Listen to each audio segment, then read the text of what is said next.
laudable initiative. So we started preparing, even though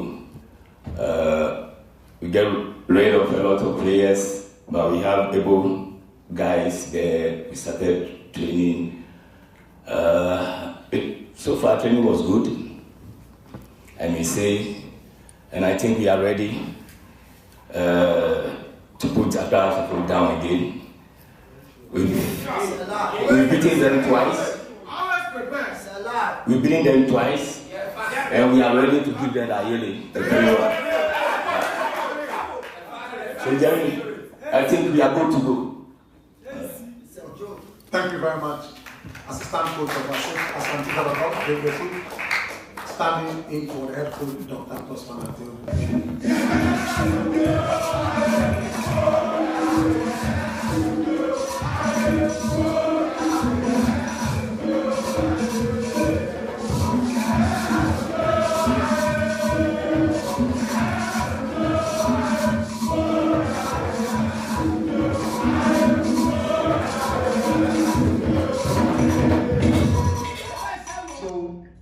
Now, the floor is open to the media.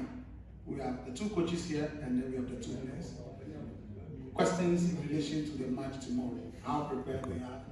What is their target for tomorrow? What are they expecting the players to do? The players themselves. What are they expected to deliver tomorrow? So, I now open the floor to the media to pose questions.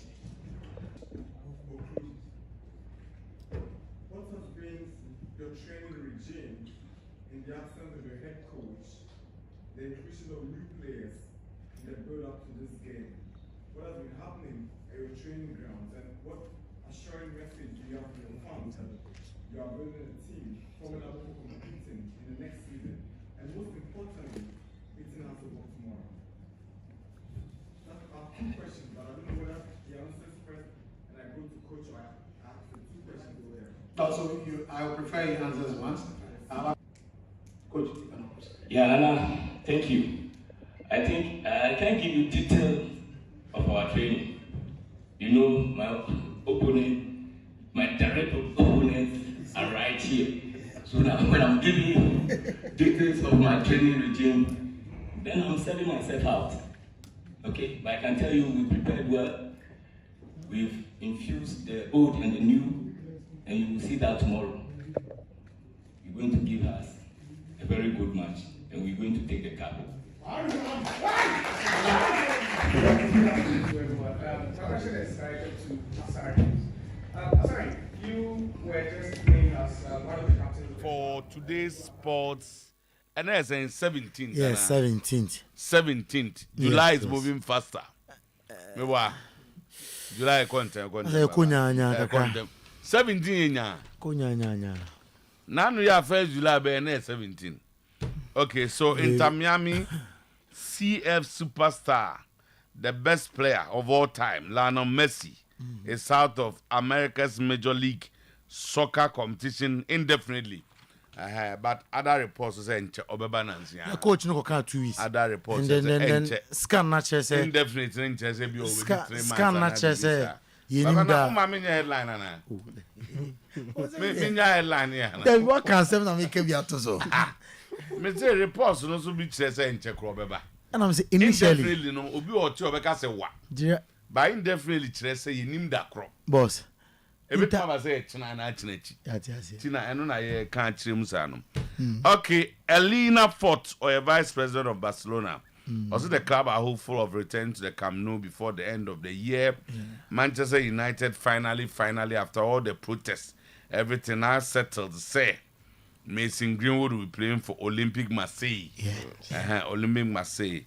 And they are taking some 26 million, according to reports. Not bad. It's good money. Real Madrid are reportedly pursuing a shock move for Liverpool star Trent Alexander-Arnold in the ongoing summer transfer window. Arsenal interested in signing Newcastle star Bruno Guimaraes. Interested, okay. On what position, man? He's a midfielder. No matter saying. Wait, my pay decline rise. Decline body now. Wait, my ball. See number 8 or maybe a man. On no. It's going to be a good signing for Arsenal. Me maintain it in there. Oh, but that's the latest. The latest is Arsenal, Mikel Moreno, Zubimendi, so I'm better empty Newcastle. Indeed, yeah. But PSG also in talks with Victor Osimhen. Yeah.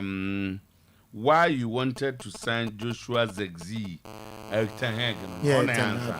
This is a player who can link up the game, who can be available, hold on up the ball, have good ideas, be creative, can dribble, make combinations. Okay, so Sane, you know, over saying solo.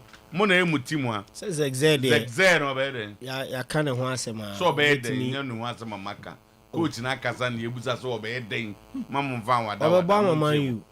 Over boy, obey send positions they be bring. I been the same. Oh, in 15 honor, bet me about 8 or bet me about 10. Or no, to me, ball from the wings, so to me, boy, supporting striker. Zexed any rules be brew. Bologna, or more you see no rules. Obey me about from the wing. Obey me about as a supporting striker. Obey me about from midfield. Me answer. And he be Baba wait me answer. You go to play and some say. Zexed. It's around 40 million euro, yes. 42, 41, so you go yes. to play 40 million gaso team boy. At the moment, what problem is he coming to fix? Boss, who take coach now? Or say he's a player that can link up play, and he's a player OKT.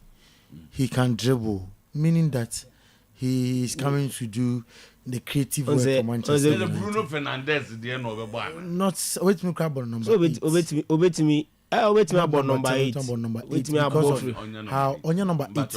I said boss wait me boss our position. Oh wait me about on your number 8. Oh wait me about position now. I say a player that can link up play. Let me so to a creative player be into me about 8. It's my number 8. On your number 8. Bruno there, so into me touch Bruno. Some mess with creative so until 1. Obey me so operative and no Messi in. Because of today number 8 for now. They have much more responsibilities as a they will have defensive roles. Oh yes. Zexed is why I train in Canada. And yes, sir, or you play or forward. Or you forward. Or you send to gas with timber wing, you know. Or bet him so about number 10 or even number 9. Say no one and make out. The 8 into the same I'm say or solve a problem be. Or solve your creative problems. Any goal scoring problems. Which position be? Creative problems. Now creative midfielder role there. Say Bruno there most of the time no. And the man fight me a draft and the call wings a crime and a ain't you know. Zexed there Mr. Otuo. Team near she say. Zexed. Neighbor are Euros or no new Anna. Oh no. Me who no. Because no. Nani coach. Nani team ni kofi no me no. If he said na. I'm so man men na mo pass ball na on point. Say Mr. Otuo say we mo players afina omunya national team experience. Enti coaches ne be prefer say on be introduce on kakra. That serious no. Ya mean la man obobiana. Talent, there be say talent in be exceptional. Chama, Lami talent in exceptional. Nico Williams on that number. And so to Arsenal players be break on the bench. But on bomb club side almost at.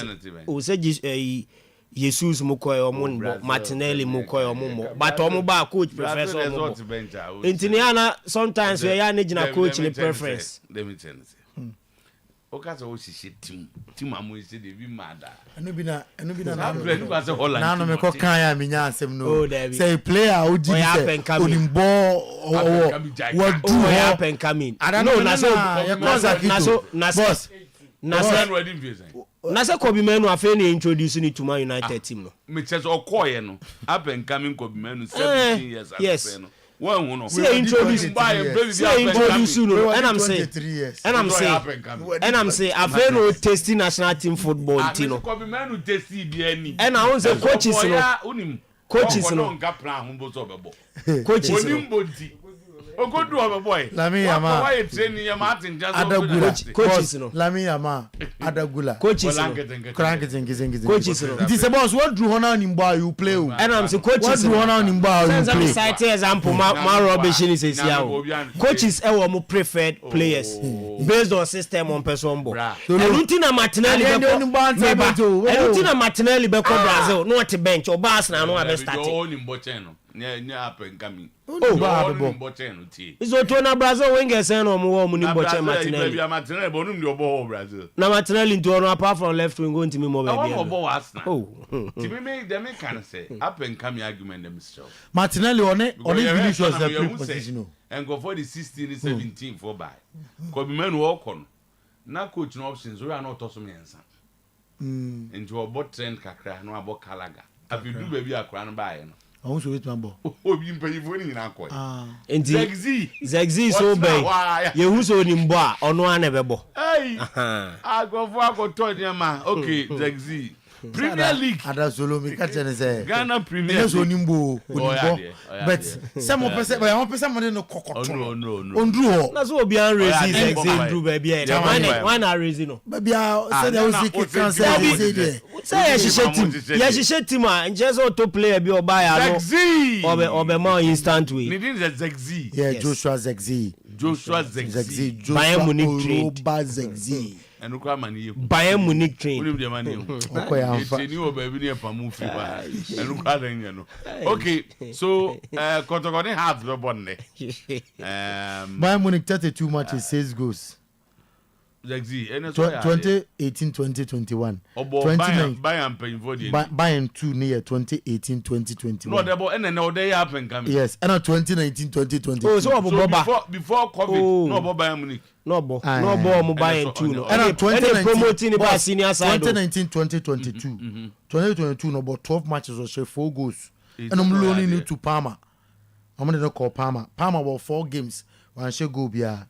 No call loan Biemo Anderlecht 2021-2022 38 matches and also 16 goals 2022-2024 no call Bologna and their permanent deal to Bologna 53 matches with 13 goals IMF for before Bologna no 53 matches with 13 goals why are 53 matches 13 I'm having my own almost team. Okay, Kotokone has the ball. Oh, what's up, me and Matthew? Bologna no ball. Kotokone has the bonne. Our Ghana ha. A democracy cup. Coach is Nakasa. Freddy Kasari Swakasa, Kotoko captain. And Asan, on your captain, your goalkeeper, and his own captain. Okay, captains, no bad. Okay, David Okulu then coach Pano, a coach in your. There be say coach in the Oyerepa surgery in the home turning tea. Sir. But likely say no be Kwakra but on bench. Oh, okay. Yes. We know where surgery on to enter bench. Also on surgery no and ye nim surgery quarantine. Somehow yeah, okay. The home turn. Okay, so David Okulu by Juma. And I feel so Kotoko added to their list 2 players from Guinea. Joseph Abo and Morifendonzi. Abon de so Ghana ni Ablo. Yes. And Morifendonzi is a Guinea. Yes. Okombo Hafia Club. Yeah, Ombo Hafia Club. Joseph Ablo ani defender. Why center back? Yes, I play. Oh, Philip. As at this time, no go for.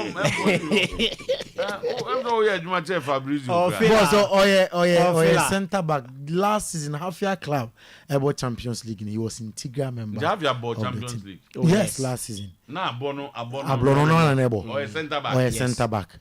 Utimbo as left side, Utimbo as a right side. Utimbo as a left back. Utso no dey say dey wamana obvious say Joseph Ankra mo dey no ho ya basem Emmanuel Ankra of Town of Bofakwa if we anybody but Donzi is a striker but Donzi was why the Zegzi Debbie ono there was unim William Alvarez mo kakra Sano otie Joyful. BBS Joseph Ablone Samba O'Neill. That's what my baby drew. Because when say approaching we Africa, I know my man some few months now striker on Donzi in the contract about we by team no say he can go because I'm a fat about can be striker. Okay. They feel say on no team. All right, message Yusuf is to say waba. All the way from South Africa. On your careful. Okay. On your careful. On your careful. Now I sang you there. Oh, I'm the message be say or funny bag abase na oh so Uber bete oti Uber say that story no pa half your club story no or details about that story no ba so we enti anopay the boss player abie kwanum ye konko fonkroso na ensemwa edi adencheche ensemwa anopay ebum fumpa onko fonkroso no ye de honsem ato anim ensem no doso ene anopay nemom de disefata se wote na fe ohwe ena ye de ema kitikiti mam polibi ena ewoma akansuo yanom akabu no pa anopay ya tuye boase na fe ya trenom emra ya confirm emhunurina ama wo live on Oyerepa TV, live on Oyerepa 100.7 FM. Yeah, live. Our Facebook page and also Oyerepa Radio, Oyerepa live on Facebook. Oyerepa Radio, Oyerepa live on Facebook, live on NCS Best TV station, live on NCS Best Radio station, live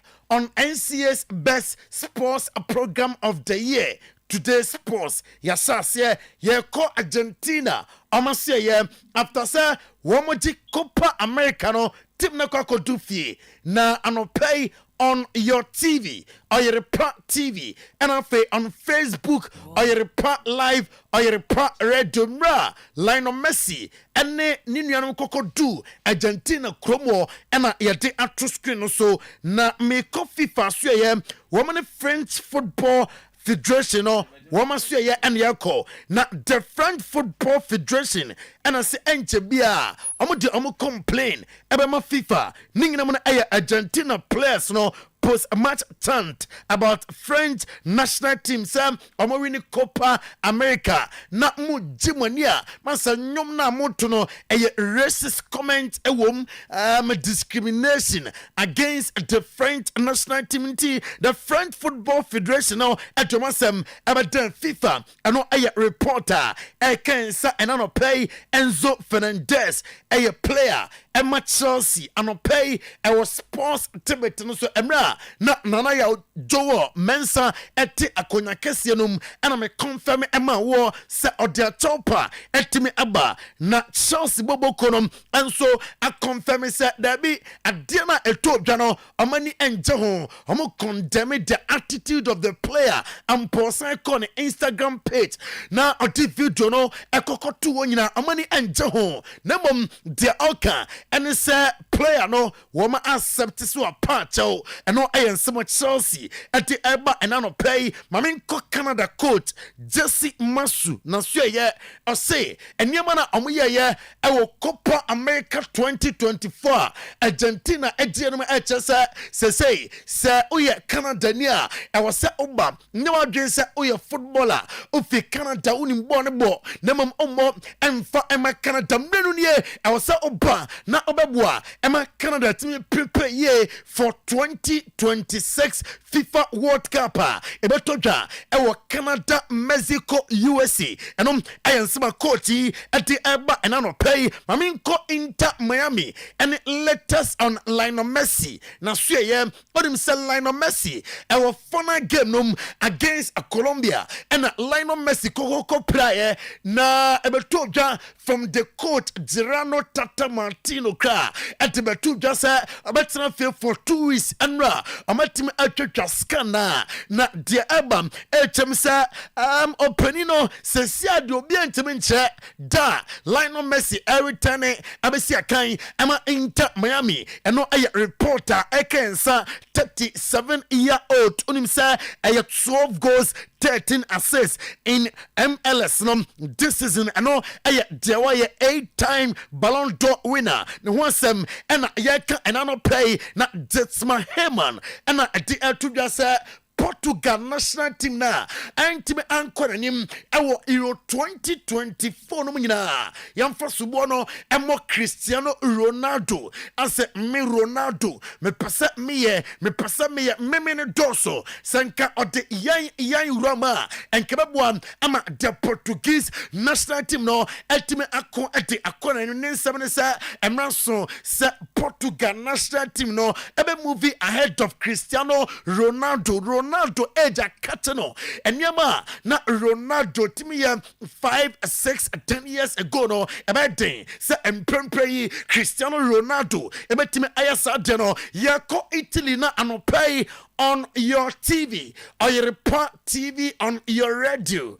Oyerepa 100.7 FM na yadun komano pay ewa Italy mamuho na detenie Borussia Dortmund demetinye Karim Adiemi yarabatu josam Serie A clubs English Premier League clubs bebre edi Karim Adiemi etise amra na omesia kan emfa ematimne deyate echemsa oko Borussia Dortmund asoya omse ombeki boy no homane nkoba bia enkonkosia kan Juventus asoya ena madu enano pay na reporter mensa ekanye onimsa Juventus emadikan abeka ete achose Albert Goodmanson player yi Juventus eye dombe bia sa ambefa Albert Goodmanson Thiago Motta eye fan of Albert Goodmanson na mamen confirm ema se amubetime afa boy na gese amutombi ansompo ena amatime afa na de 27-year-old 37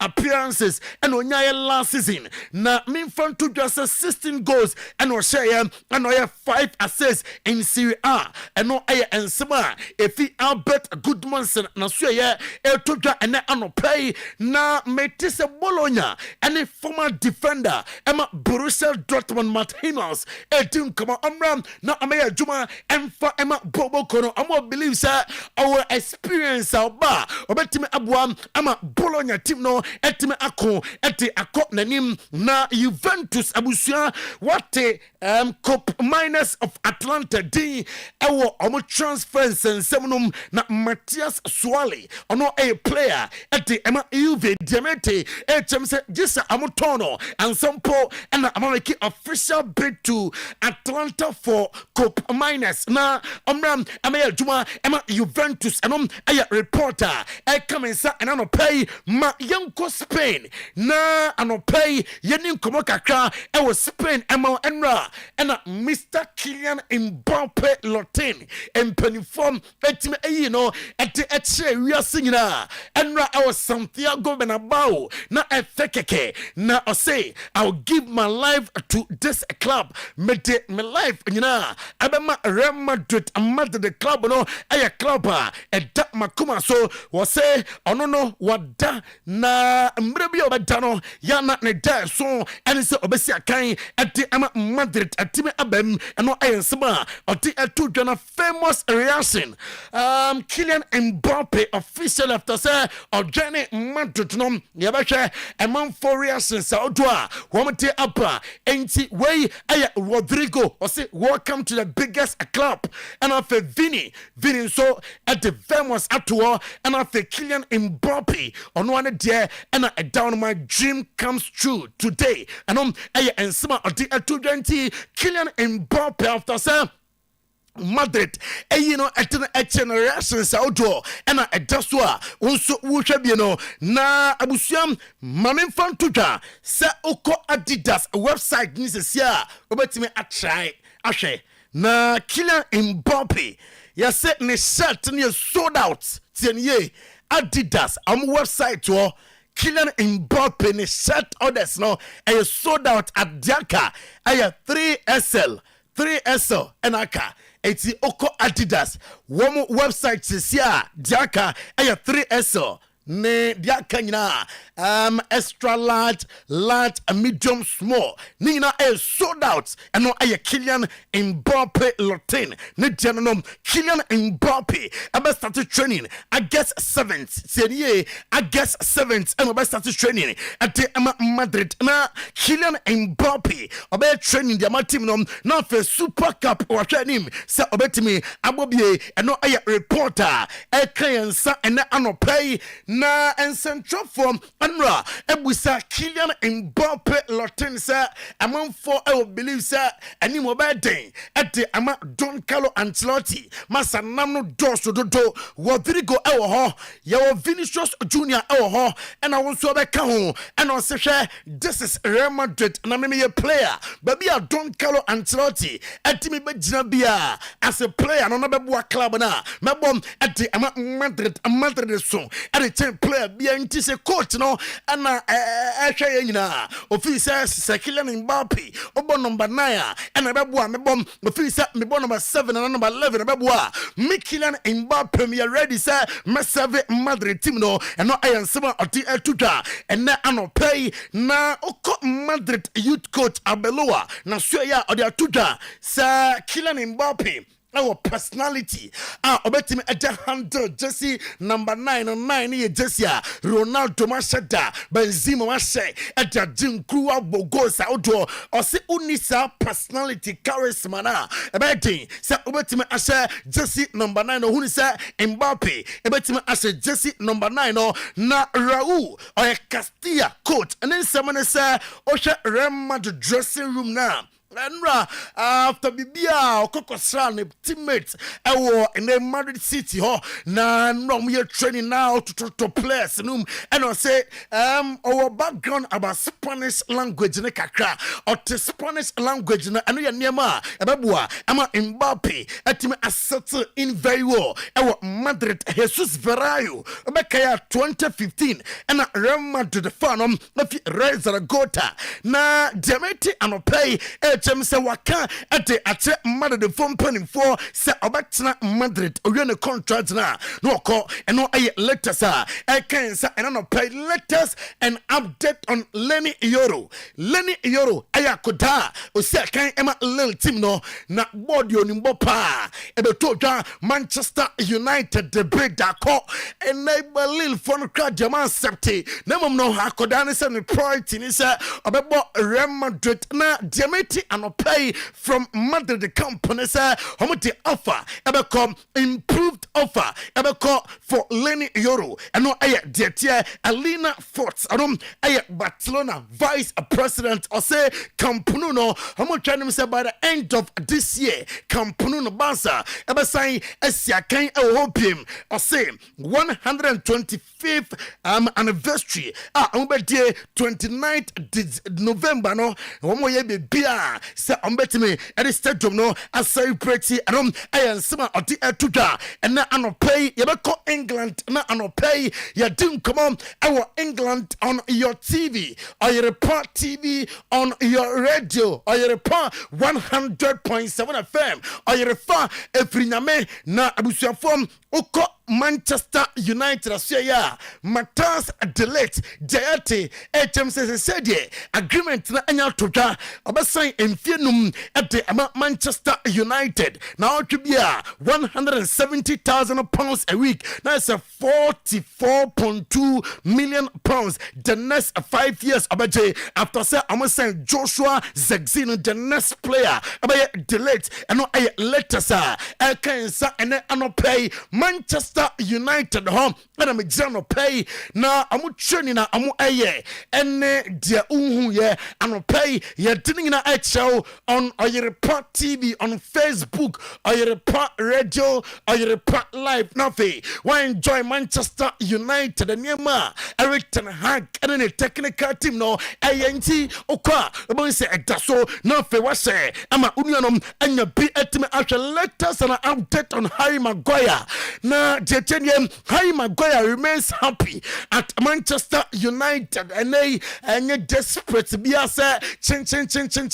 Matthew Manchester United team num na denim ni says a good offer be aba not Manchester United. Are you happy with the offer? Ombe jenimo amano etime akose good offer ama obetinam na for so aye juma ama Manchester United finally Mason Greenwood abeko akoya juma ete ama Olympic de Marseille aya 26 million pounds esika Manchester United ete agu omobotom na Eric Ten Hag and central from ebusan say openi e dele see sign Joshua Zexi and also he's a player who can link up the game, who can be available to hold up the ball and our good ideas or a creative or better me action or make it that combinations. I don't see Emma Manchester United Ekoko Joshua Zexi Liverpool Diamete and ye amo preseason no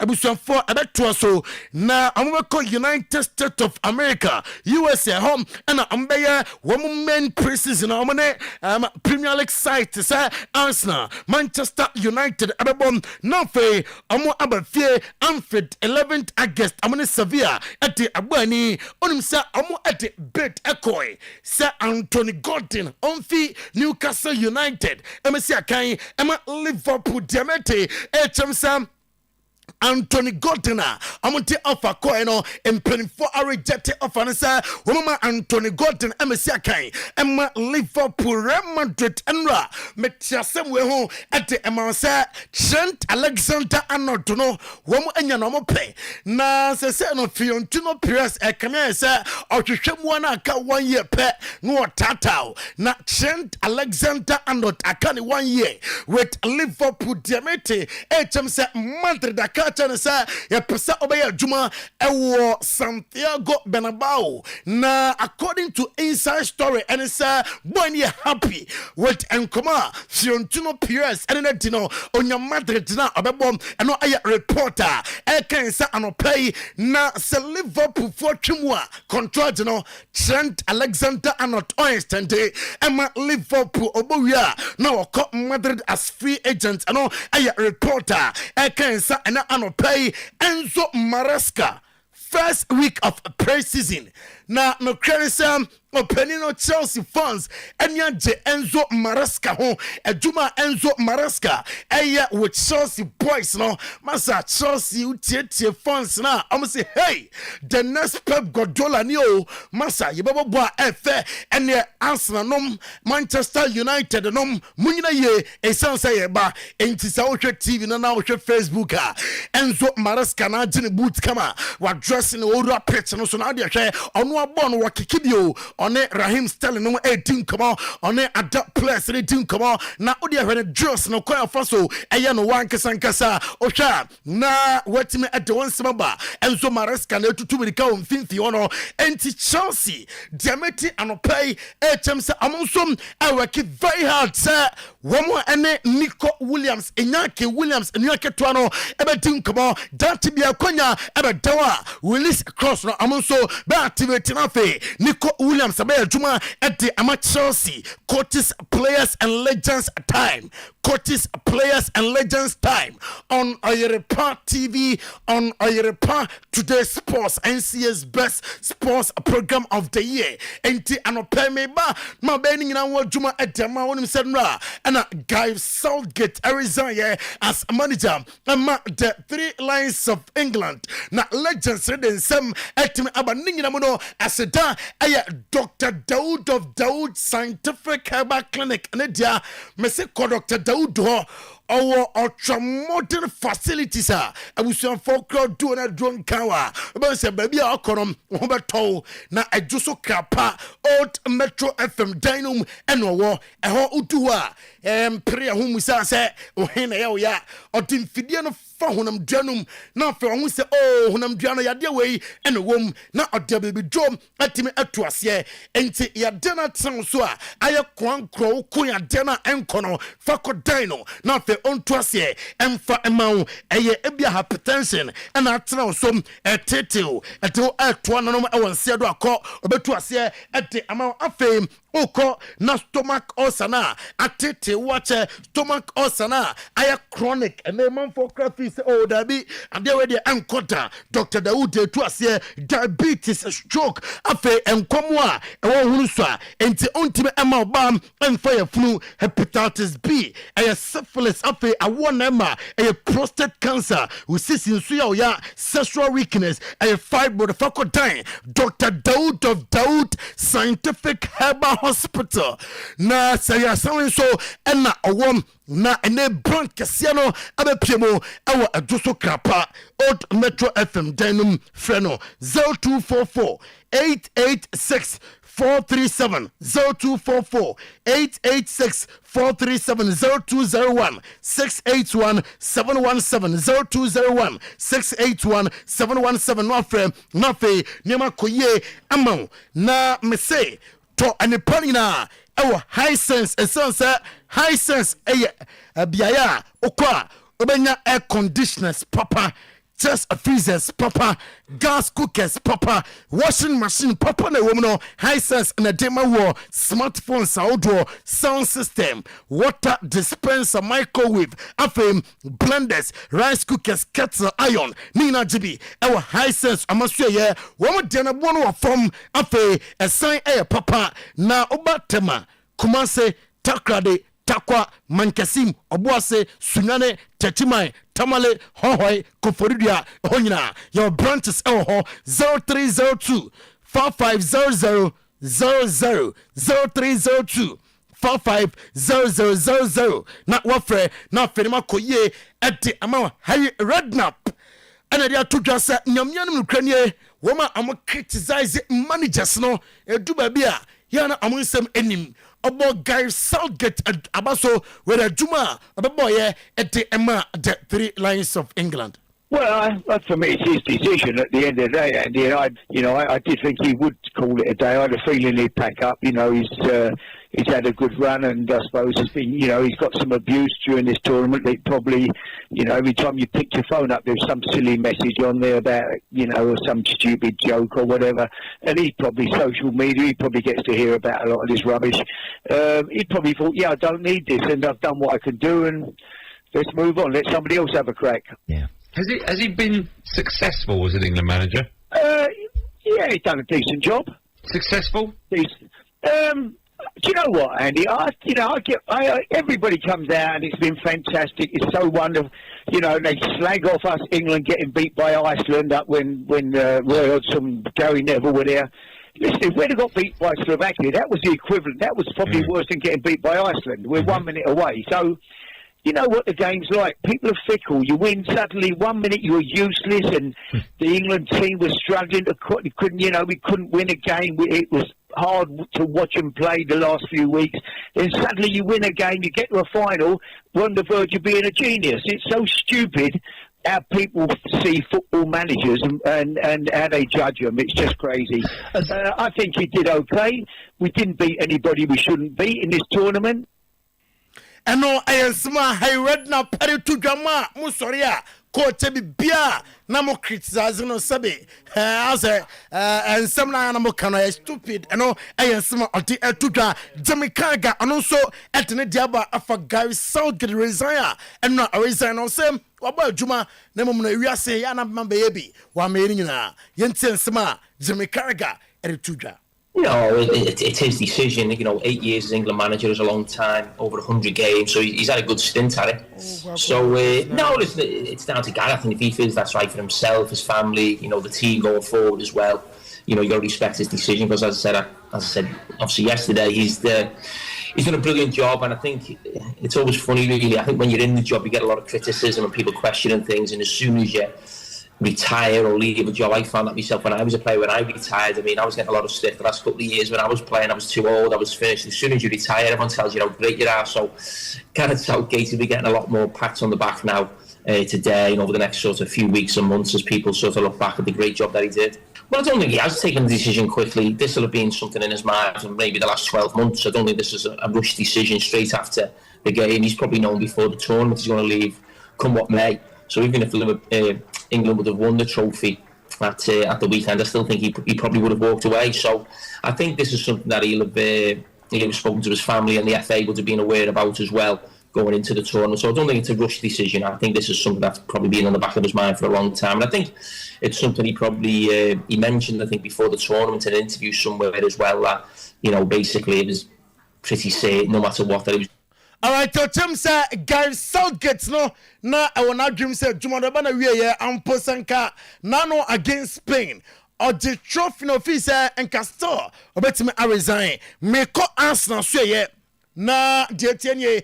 Ya catcher that say Arsenal a midfielder abeka Declan Rice ho na anopay deba cham say Bruno Guimaraes the latest player Arsenal him say woman to beba na City aso ya João Neves of Benfica, and also yet report to be say £100 million no City ready say ombetua Pep Guardiola akandi achom say abusia muntuan for player no emra Paris Saint-Germain Victor James Osimhen madika kacho say Napoli striker no still amani dia che na enkomonom intensify and no a reporter can say anopay Musa Diaby Etihad dombe bia say ambefano etino efi Aston Villa eno latest ekensa de sorry ni obekaya ne e was sports activity no so me te home say Jurgen Klopp say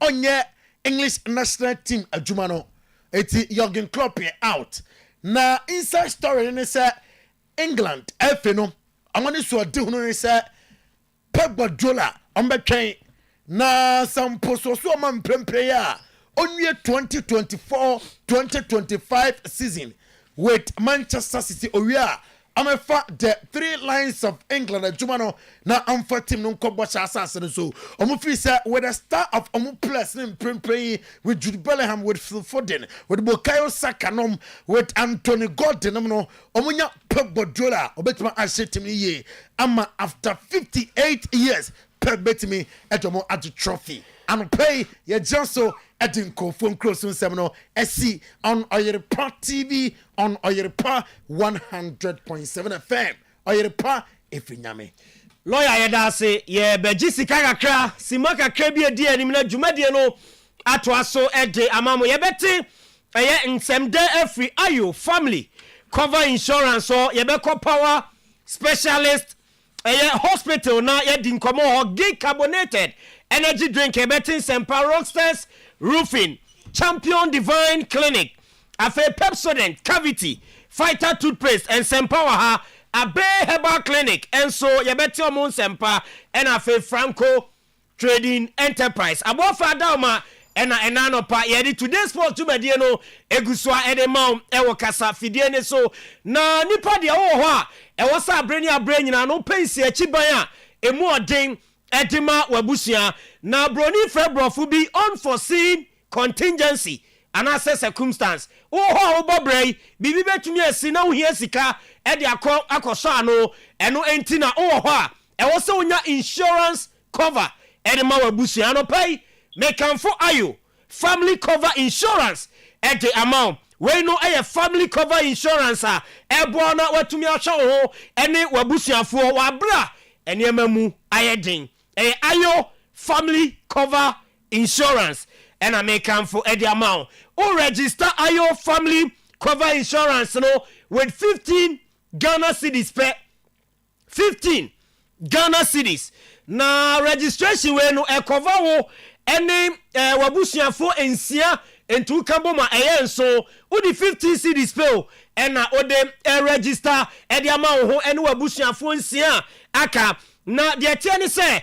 we insurance cover we na ye je to asopiti a de bia wo da asopiti ho no ayo cover amount 300 Ghana cedis and to the 15 cedis ANC achiban ama wabusuafo obia owo eye cover nim no ekoda hospital a de bia no 300 Ghana cedis enti emfa se wa yare yaje wato asopiti eye be se enafua be se dua na ode aka 300 Ghana cedis na bom na se be se 3000 cedis and 10 days ubenya enya eno nko a de tie ne se yese mo 15,000 Ghana cedis eno life cover wa bra atoyenchem ato entisika ubenya free ayo family cover insurance ho ena meka ede chowe asem do ente wose ni mo animu ya no bia etumi insurance ede mane ho ene na busuafo de yan se obefa ofun no dial *296# *296# na wa register with Ayo family cover insurance. For terms and conditions apply. Power specialist herbal hospital mami aduaya anope ofrefro SM yade ohoi emboa nipa emane ntumi endi akoniaba manenya na djuma emanenya nkitawodi ahodo na edru ba bi kra na kan edwato ho enti yade ahodo bebre na edi nipanya a emomu ntumpon ewa abrabom yade bi te se hepatitis A B C D and E ebi te se sciatica ebi te se prostate ebi te se gonorrhea ebi te se syphilis ebi te se broken bones and afa ulcer ni nyina yare a odeba power specialist herbal hospital na so ye na wetu ase ede amauhenia ye be ye firo kidney problems ye so ano afa ulcer medinka ka ulcer asem goiter compo and afa urinary tract infection ojonso na wote se ojonso no emaye ebi esokoko ebi a wote ya obi wo be mani mo a yade na wakofa power specialist herbal hospital na so na ade wani che ene anopei na wakogya ya hens nyaruwa mboso nyina no wokwa wote ne te edi ama we no se kone brasem bia ni oba na ye hyewa okona de se uja o haw no ato power specialist aso no wako free yewo Kumase Feyase Lake Bosom Chikwan so yani Josbro filling station na di animhe okon kran ye wo kwabenya Pokuase ACP Main Road and afeta krade wa Naji Estate yani Naji MA Primary School e di hwe animo enupa power specialist e dia ba adwaman so ebi immune system support booster no ye hebatin herbal mixture jirikaji male vitality mema no we be bo adwuma wompam adwa herbal mixture herbal malamex for malaria fever any general body pains and afei cough care herbal mixture chesty cough and adwa herbal tonic no so ntimi ni dia ubenya bi na aboa amwatumi adidi ye pa Misty herbal Apidant Freddy Mens, Danny Herbal, Colinac, Angelos, Tabia Herbal, Edia, Mediheb, and iCough Pharmacy, Ukoha Benyabi Ato, 0244 544422, and a 0200 383831. Na one power specialist, Atreche Nkomo. Na what ya Ramui, me pacho drink ben na onum amana mo the energy drinker. Se de adwaman so bia etu edi ache so ko pebia nom na aboa no ama watumi aye adwuma wa bra ombre watumi aye adwuma wa bra oye adwuma ni nyina no utimu se na adwene ni bibia e odwuma di a odi ne so no gig carbonated energy drink energy drinks ahodo na we adwaman so bebre de caffeine egumama onum wi a na ese kofo how e dia bro gig carbonated we caffeine nim sugar enim and artificial sweetness bia enso ni energy drink ni bi wa ya somo tu no ma ase de bi ni ade maza wo mo dada yade na wo ese ko fade ama ko gig carbonated energy drink improve performance amount energy a boost immune system no na fe asa improve concentration party ahodo weddings funerals and afa dwumadie bia ye die be hia drink e wase no gig carbonated and I make camfo e de amount oko supermarket oko malls and afa stores ahodo ewo man mu hanyina ubenya bi ato open dodo ene ni do so po to 0302 554830 and 0530 389735 Food and Drugs Authority aje adwadie nkratwe atum wasi udan na wie wasi school na wie hospital no masi wie wasi asori na wie wo pe nchense papa e de abo udan ne so anaso de akriso a Rockstars roofing and ade wani eche na Rockstars ewo premium coated 55% aluzinc aluminium coated we no enwe na ache empro entete ensei enso be buna so de bia no na eyemuro etim wa hoden pa ye aluminium plain sheet eno so ye ton e dia ma ne bo no e wo fom pa na ye sheet profiles no ye wo self lock ye wo IBR ye wo IDT and afi ye wo tile sheet na wo beto no ye wo colors ahodo a ye de ema e wo Rockstars roofing ya so ye ma metal trusses now the agudan bia wasi so ansa na wo de nchense no egu so ye be ye free estimate e de amount na afi e ba se ye mfa wo niema no enconfirm wa yatebo ne so e de amount ni nyina no e Rockstars roofing wo de wo be dan ye se ndi ujuma ma wa e 3 to 5 working days baby wo wa akotueska untwa nchense mami o bosome mienu bosome miensa de bia no ani afechi utiri o is a jumadie no munya ma o na de akoye wadwuma opeso ye Rockstars there 3 to 5 working days ni awie jumadie ni nyina e de amount open metal trusses roofing sheet open ceiling joint afa POP cementer bra Rockstars roofing system na yemboa 0544 338042 and 0201 164 645. Your branches on your to apete Ghana Memuha Rockstars or say quality and affordable. Champion Divine Clinic. Uba bejaya he eni ayaresa. Na uba no yadie bi wo ha. Ya to yadie ni di money back guarantee.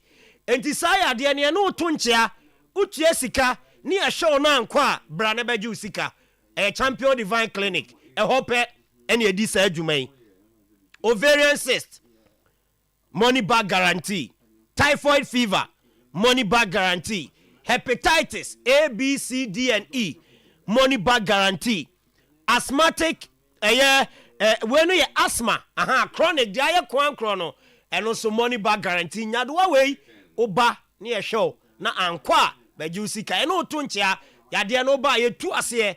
The amount cry our Champion Divine Clinic acne and I said pimple so yeah money back guarantee. Sexual weakness no as I we bema was out tutu e won pem was so make sure as pano de be more tennis so koko and a so abra na yentu ase emfama stroke ye mo asori agina obenante odon sane be ya adwuma e was so to me e die bia na face sciatica and also oba ye be hwe na ye ye free ho e de amount e wo Champion Divine Clinic enkran ye wo Tantra Hill ye be Snake Flat and Kumase ye wo Danyame Otra Clean Hotel I ho and ye wo 0548 593968 and 0244 230535. Only Jesus can make you a champion. Pepsodent Cavity Fighter Toothpaste we so toothpaste ye nyina ye de twi ese abusuan ni nyina ajatum de bia ye ko ese ade ya baako ene se wa ben obi no akasa ne ho na otwiniti ko akiri ade ya ene se wakasa obi ehu awie na ebi ode ne nsa efa ese bi ne huna na ese enka afiri wanum baaye no enye nkapa enye nka ebema nipa aben wo na opese wanum nka no etuhwa na wo senso ye fita eye Pepsodent Cavity Fighter Toothpaste and I canfo a de amount ye de pro fluoride and micro calcium ingredients aguma ebuana echecha antokra ewo sinimu nyina enso etumi e de amount na we no ye wo family pack and no ye 175 grams and afi ye wo a jakwa pack and also ye 120 gram ye 65 ɛne 12 gram sachet a ne nyinaa baby a osika bedru bia benya bidi akofi na de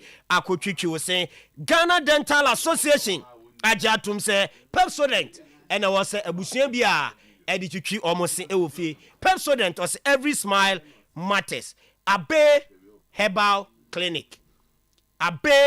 Clinic ya specialize ewo sickle cell ya de ho na ye maami abe wa nante Ghana ha ni abrofo atonchia yeziwe oyensuo ba we oyebosomba we oyare we obaya na miensa nanum na wotwe na abe eye free wo tu kona so ya woni nkrofo pi na atotonchia bia mane cars bia mane efie ene de akeka oni ani nyina ne se wo mo di ayarefo ne ba no no mu ni ani daso ese we de bosomba we de bede na ya de wonu su yakọ nante kra ho odema no ontimi mpagya ne nsa ontimi nkasa yi Abe Herbal Clinic sickle cell yare yetu ase ede amount ejuada kosi fiada anopa no onum kopim anyum anopa no nso kopim anyumre no onum tano so apachapa new site ye ben apachapa junction bra nani yen emedi juma 0243345392 na 0506460208 dey sorry no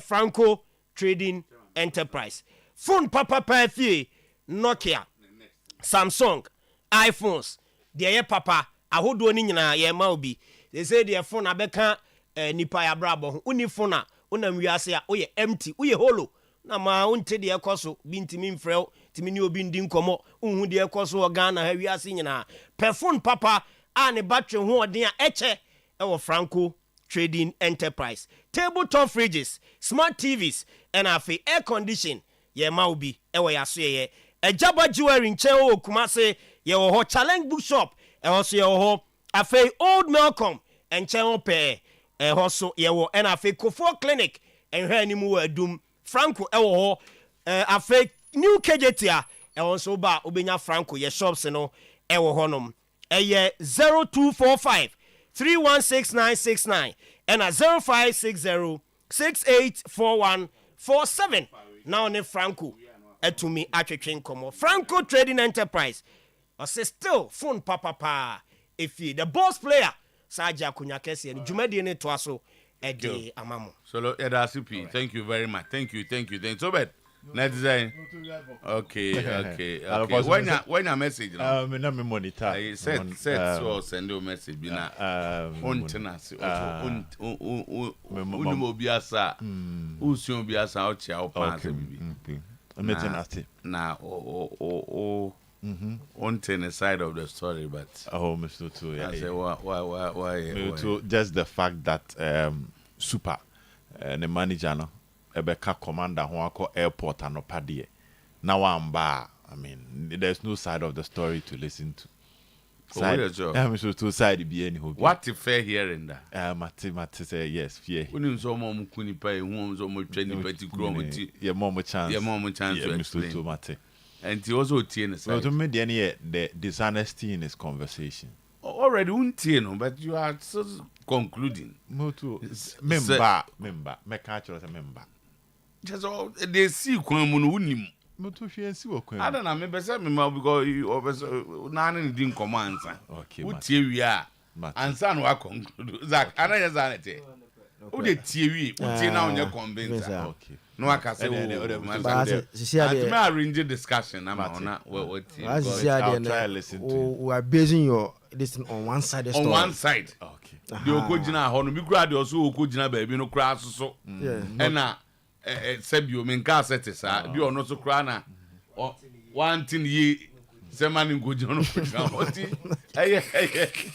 factors at least let's hear okay the article 17 okay we are Ghana constitution I'll listen to him fair hearing so to the waka bet odi pattern more some Latin will be lawyer for odi oteram pattern also ti obi aside okay so I say I'll try and listen to him at least you try I try because I don't know your man go because as soon as I go to you cry John this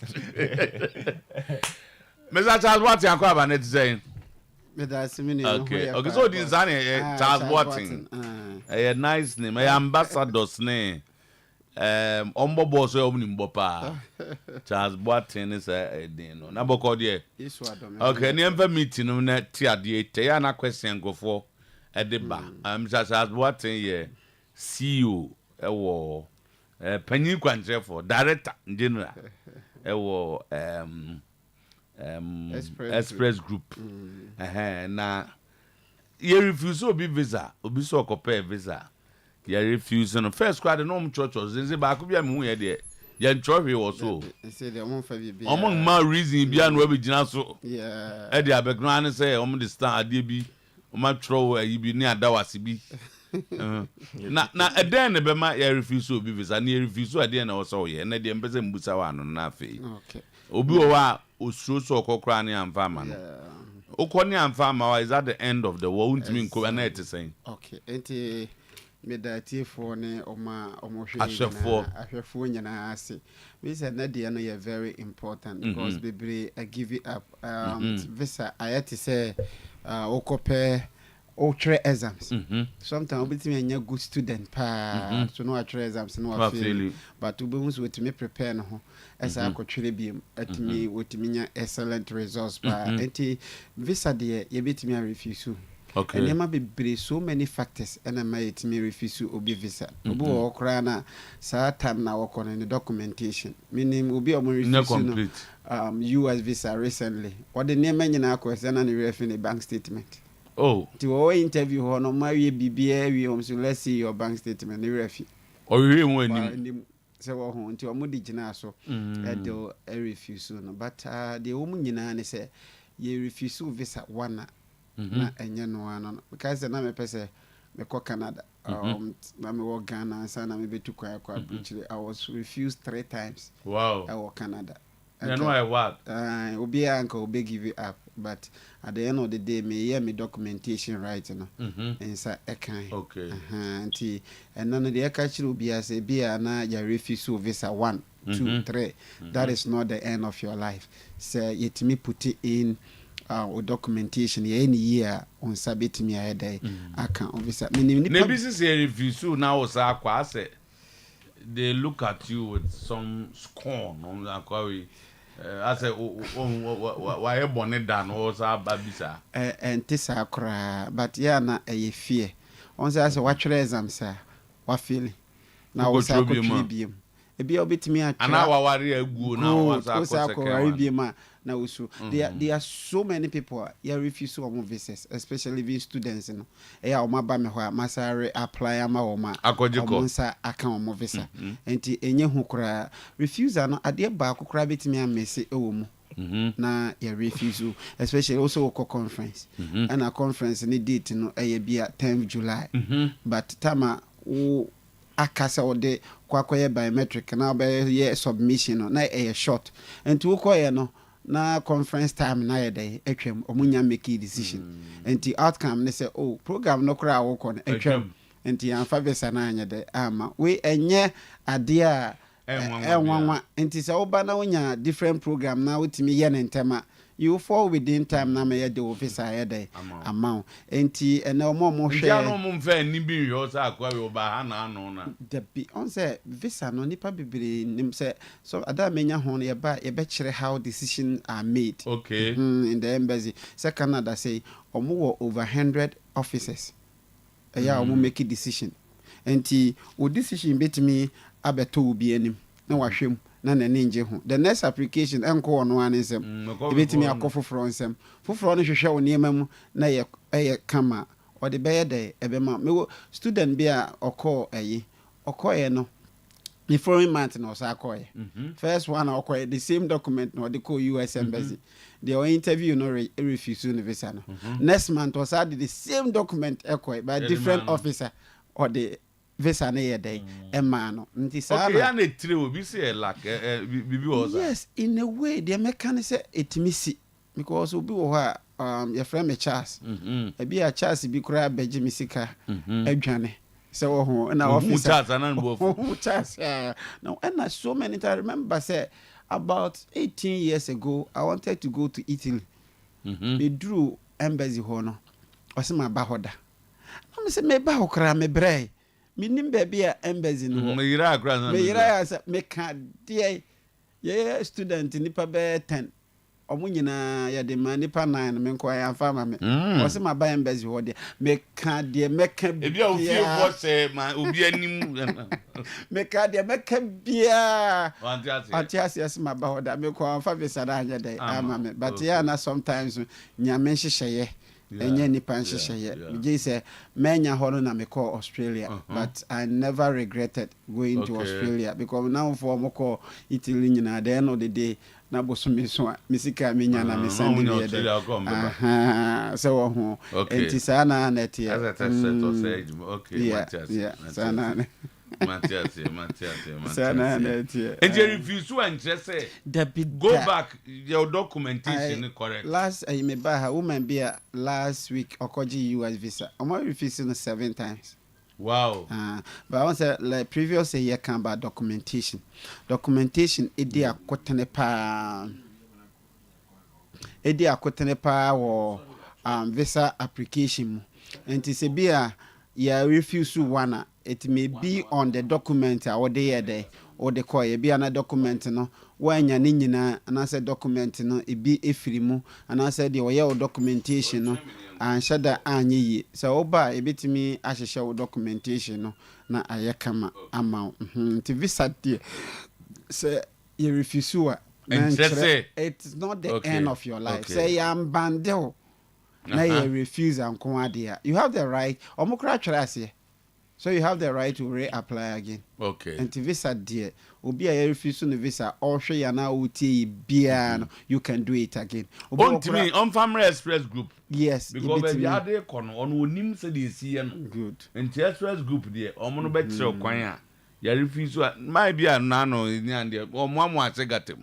Nam said Debbie. Actually, you may need something on the sheet of paper and to keep it.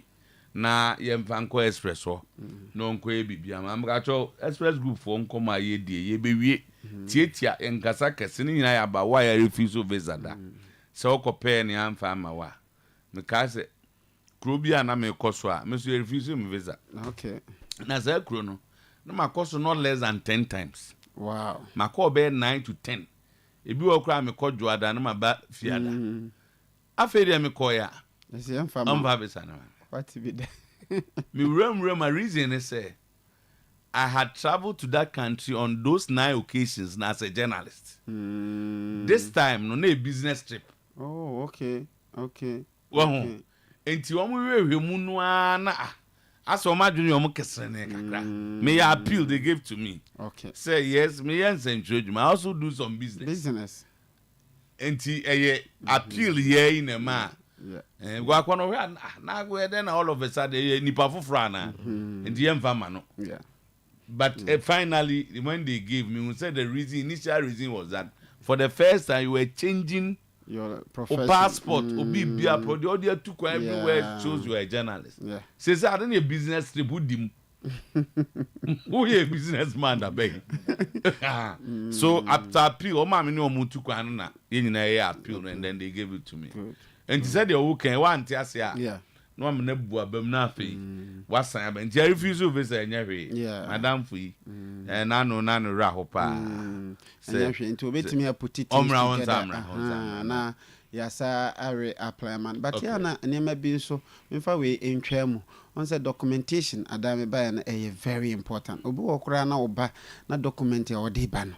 Because yeah visa one also do document here day eba obu ha document or the ban with me who say visa no 50-50 said you no so one no the one no but utunu for say express good utunu for say bia obetimi anya bia day aka ho but it will come with the cost so on ready say obey day no be ha we invite you be o invite no no wa letter kan with the passport nko aka ho wa mfa hwe anka no eda kora no wan fa nka ho oso hostu bi nipa na hostu no na also indicate be oba bi kora na oda single room one weyere nti nipa ne meda mo nchen nti woso mo de niema bi ye de eka ho but obi wa ba ye nchen na o mi wo fa bi wo UK o ma me invitation some dem yare na maba hospital doctor ya bi na oba na o ka che ne se ne wo fa ne fa ebi a ne accommodation ne fee ana ne rent enfa pipes nka ho se da bi obi kura ba ya wo lease dan ho lease ni ade wo de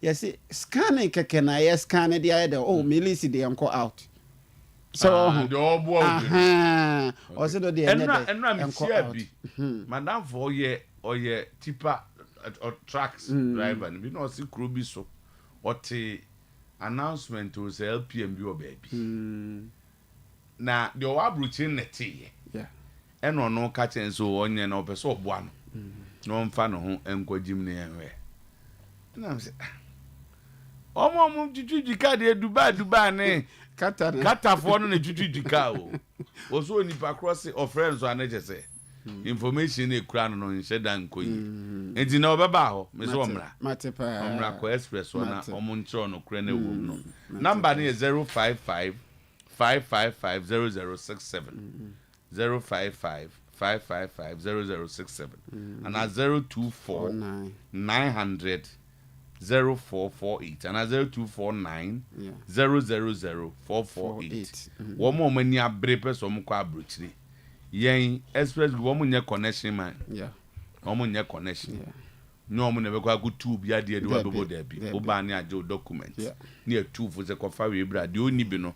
Obeboa mu anya bi kakra no waye nya fesika bra ne enkoje be samam na me adom na akone ba de hom no ne aka tim die dase yes me dase pa na me nka wo ne ye nyame dwuma boa ye sa na ze same de no na mpese o na handle e be ye ho adwuma pa ko me ba si bia same esi accept me ne de na chese ai abrocheni opa kunja ni obi an oye nsa o baby akọ o omre o si bia January wa anya ntena January ba bia no anya nko ntino chief je da se express group abo airport runabout esa wo labor runabout Accra Tema Sunyane Kaswa Tamale Takrade baby aye wo what is say a friend of mine was refused 3 times at the British Embassy in Ghana, but he now holds a British nationality, Mr. Osei UK. Oh, fine.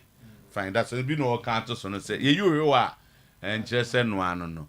See, I that's it. I mean, shout. Teacher, the Akan, I bet to so bad. Aha, yeah, corner no. And a big match, no. Yeah. And as over my transfer business, Kakra. Zexi is confirmed. Yeah. Well, say Lenny Euro. So no. Like to say the United okay. We already know. Okay. United have replaced pen drive. United have already replaced Injipun Masha with Zexi. Injipun Masha with Zexi. And I feel to be replacing injury-prone Varane with Lenny Euro. He's already flying to UK to do Dominica. Rejected Real Madrid. Say he wants rejected Real Madrid. Real Madrid wanted him on a free next season. So I did where Dick Uncle. So I had in time. It was I say he didn't be. When him say United will be Real Madrid. And United are still pushing to get the late, even though they are refusing to meet the 50 million plus add-ons now, buying 80 million. Why? On a boca. Where the Inos, it's not about him. Inos in your Mujuma, technical director, sporting director, director of recruitment. So, and to Amona say, and to 50 million a day, they will not meet Amunchia and Funk of the light, but they need the light. It's 1% on the right side, no. The late and Lenny Euro on the right side. Then left side, no. Alessandro Martinez. Then they are pushing for Everton, so price tag remember from on Braithwaite or more left side, And let's say centre backs on the 4 we. There will be Evans or Bacho. There will be Evans on the Bacho Evans. There will be Evans on. Or Massa and it's on Bob Wonkola. We are bro, you are more money ding. Evans or and so the order that. Or order that. But on so Bob Bia. He said that I say a preba, but I see I don't know. Evans oh, so for my grandson. And I Lindsay of so. But so 7 centre back. And by all now, see a perform in Yabana, but I said be out on Mobia. Send the Wawasama. Send Maguane Lindelof. You'll be forced to leave because you have to play football. So, one thing about them, I want to say, young Ghanaian players on the better than my salary because they want to play. They will force a move out because on to international match this squad and one can. Jose, my you talk center back saying for now they say Lenny Euro they almost done. So and they are trying to get the Leighton so then Brentford. And Tomunya 3 we are normally have can't listen to matters now 4 now complete. Then Evans and the Omama Cow because of Nkolano at the chere experience. Oh, say experience wise. Now why you doing the contract? I'm on 1 year in Nkolano chere. Oh, say that's the one of the reason that they gave and they say the experience one. On Van Nkolano. No, so over guide Nkolano. We say Lenny Euro is 18. Oh. They let I think 20 cents now. So and they will need no guide you. And to what Indians need and they to papa. Now they are chasing Ugati. Omo will say Bona Communo Bono. He needs someone to complement his effort. Oje no the amount no na any. No what Ugati no so Ugati no. Ojano da mako menu no no ayeni ye o ha ko menu jano ayeni ye ana so jano da ma Bruno no obo pass na tum so na zegze akoche na zegze so now on tie Tego Mota what is that see when he's at training ground with zegze no on any training o hwe skill set na it reminds me him of when he was in the same training ground with Ronaldinho when coach Coleman the one who is that. Unfortunately. I said, and then I'll offer him them. Offer him them, say. Let me find out him. Oh, send him one trophy no. Oh, there's anybody uncle bet magic. Because clearly, what the guys were doing, no, Zexi will change the face. Okay. So, the Zexi dear, Npa Oshio Mopa, we are some person when you're near AC Milan for. Then when United came with the project. Editor said, "This is what we want to use you to do next season." Okay. I said, "The Milan put there, and said I'm attractive now enough. So I need a bigger." No, say the man you attracting. What is the attraction of Manchester United? The Bini AC Milan. Oh, the attraction is that still United is a very very big brand. No. We say what is the attraction? Attraction. Brand I break that. I'll say Milan any attractive. United na attraction and Musa say attraction where do we locate it? Oh, say no one say so why when you say United? I so fast, you know. Me say what opposition mo say what he was Europa so what he so ti or reject you no before Manchester United. So until now share how United are dealing with the exactly. Oh, say, none of this cost near 34 or so. And a United near say, so who call with the release clause? Now you have to pay the money, boom. United are not ready to pay the money at a go at once. So they added 1.7 million pounds. Send me and said they are activating the release clause. No more training in 3 installments, 3 years. So we're proper business. We're proper business.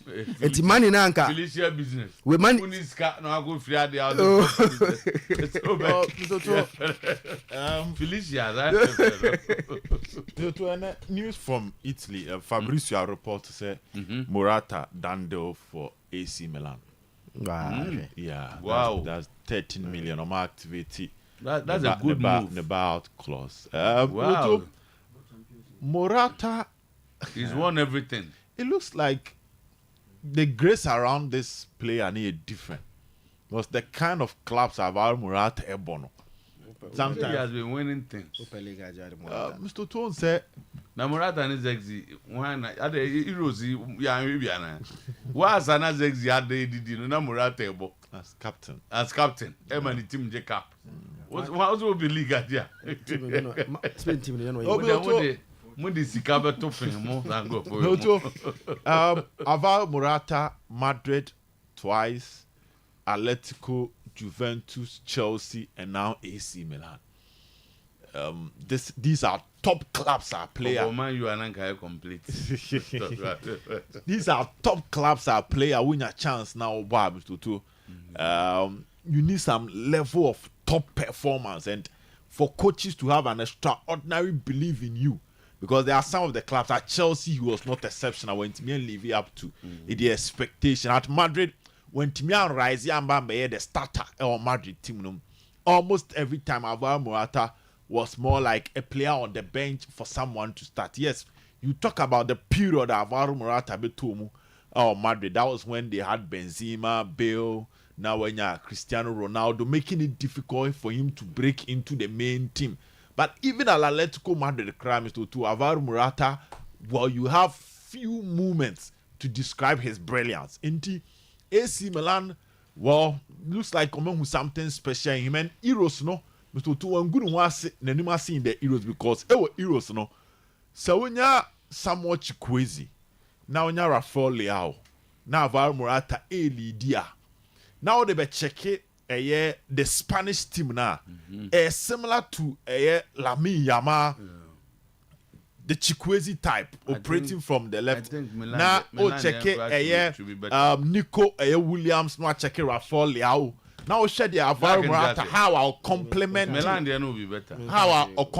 these boys as the experienced one in there. Now, one thing you love about Morata was not really how I know finish the chances. So, a quick comparison. Maybe I will comparison. I want to get an understanding. Chikwueze, Rafael Leao, Lamine Yamal, Nico Williams. Nico. We will go for the Rafael Leao over Nico Williams. Chikwueze, Lamar over Chikwueze. No. Nico Yamal on any day is effective than Chikwueze and Rafael Leao.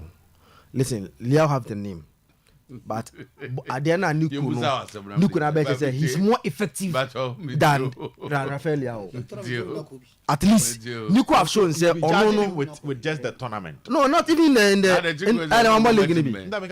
Chikwueze no more. One bomb will be also tournament. So me say Nico have proven it at Bilbao. Even we a club that any class they won the Copa del Rey, being the most influential player in that Bilbao team. You understand? It's why you Bilbao and our bad tournament we see nyehwe and we bet say wingers na born on left in the no both will be as far as this tournament is concerned. Wingers na about tournament on both will be na say tournament kwan dey judge. Say currently current form. Current form and so far Lamine Yamal no ofra this year players in the league season be current form current form na dey hwe it's Lamine Yamal on the left, Nico on the right, Nico on the left. It's effective than Chikwueze on mobile policy etu no a mismatch Yamal dey o Chikwueze to me bench on mobile current. So you look at the player, his talent, his career. In fact, 3 matches in the and Yamal only more if you are going by this tournament alone. And last season's league, Chikwueze was a bench of one at AC Milan. What about when he was playing for Villarreal? And do the 3 years as I never can. You look at the talent of the player. No, so talent was Lamine Yamal is more talented than Chikwueze. Baku dey rise. You know. So it looks good. It looks good. How the tournament when he panes Zegze na. On say.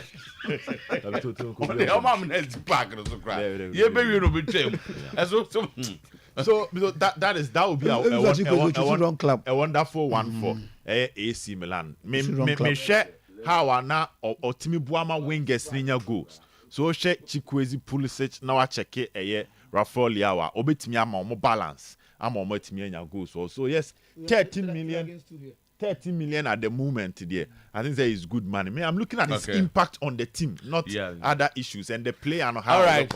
Now so to Napoli issues, you know, possible some a bit me Antonio Conte can work it. Romelu Lukaku whilst Victor Osimhen might move out of Napoli.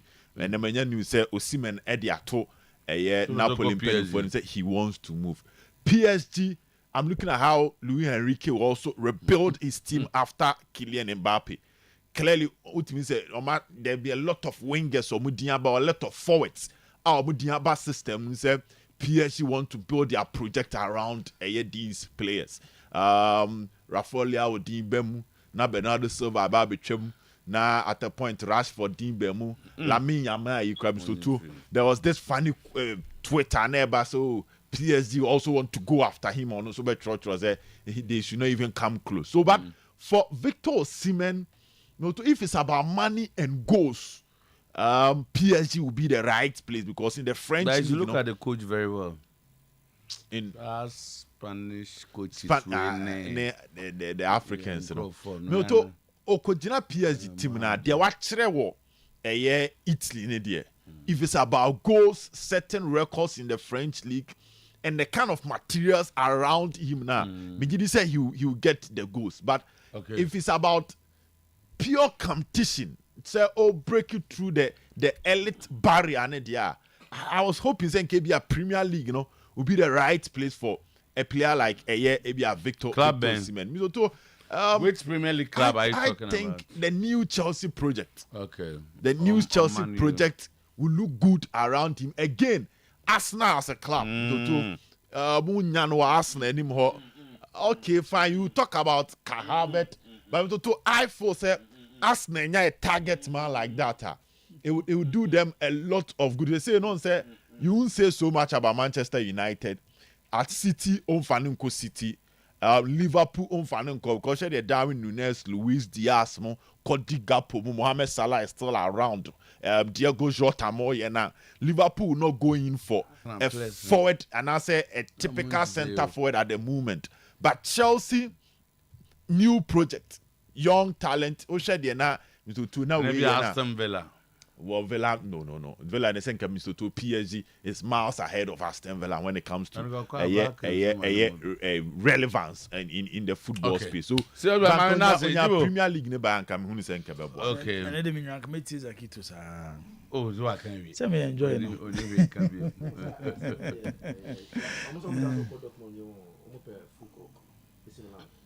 Morata ho. Na Germany Florian Plattenberg na sisia wa was Fulkrok nti ompen second choice striker na Fulkrok ne Morata who should be first and who should be second. Different characteristics. Experience. Zakito. Morata is an established forward and how fuze Morata oyeyi. Morata is an established forward.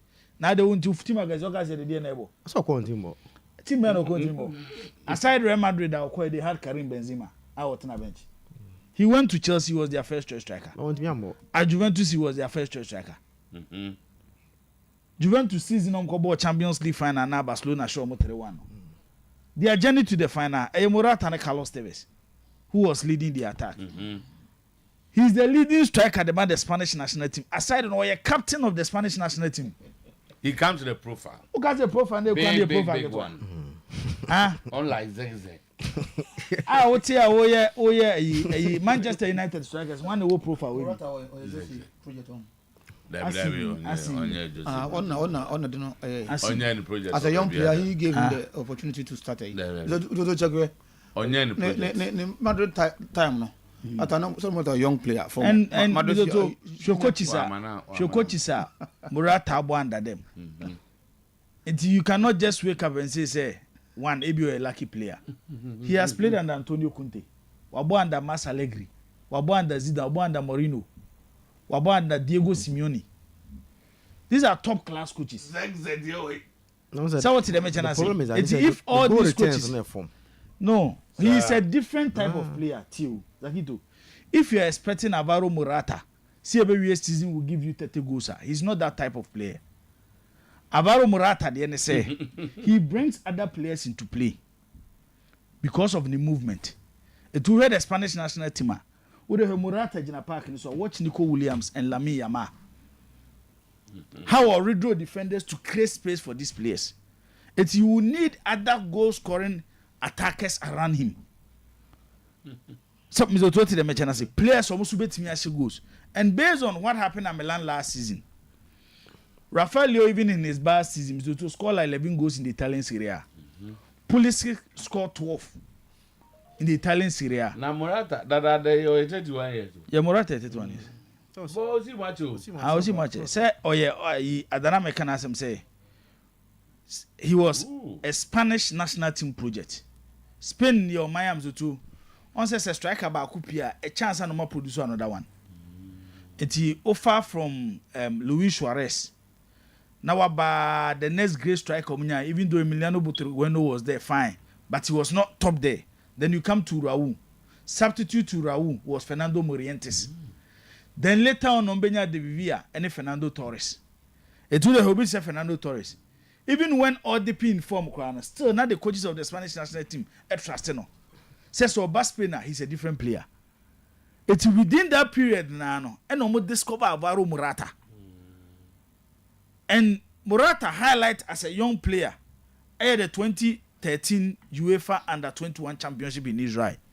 Olidi Spain, MMJ, European Championship. No. So it's Oye player in Spain, Mizoto, they omu retino. I'm not promoting. Yes. From Real Madrid B Aba. The senior team. Yes. It's Alvaro Morata. No. Yeah. 2010 I'm Morino. 2010 no Inter Milan. 2010 I'm promoting Abranti and he played a lot of matches. One match in 2010. And then 2011 he played another one match. 2010 2010 they been seen there 40 years. 2012 2013 Mourinho. 2010 12 matches. No free. Akoje cap no Israel but you had no option. You had no option. 2011 2011 no Mourinho was for 2011. Ote a year. Yeah, Mourinho oje 2010 na. 10 on There's 11 I can man for one match. It's there. Akoje cap no. If 2010 ever 2024 it's like 14 years. Yeah. Meboa. Yeah. It's our 40 years if Morata age of 31. So to Benya say 17. It is not that easy at that age. So Benya opportunity to even have a minute as a senior Real Madrid senior team. It's in the profile now you no. Or one player very underrated.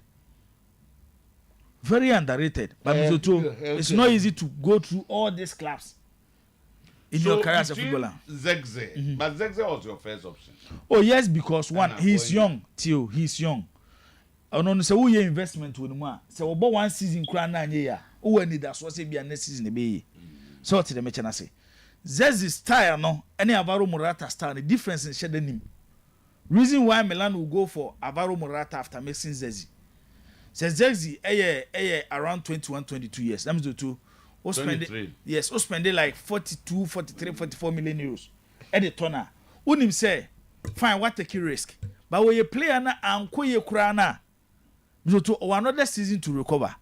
A koya, the resale value because compared to Alvaro Morata.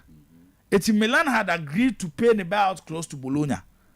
By the difference at Nazaki to or reject him, one reject Milan.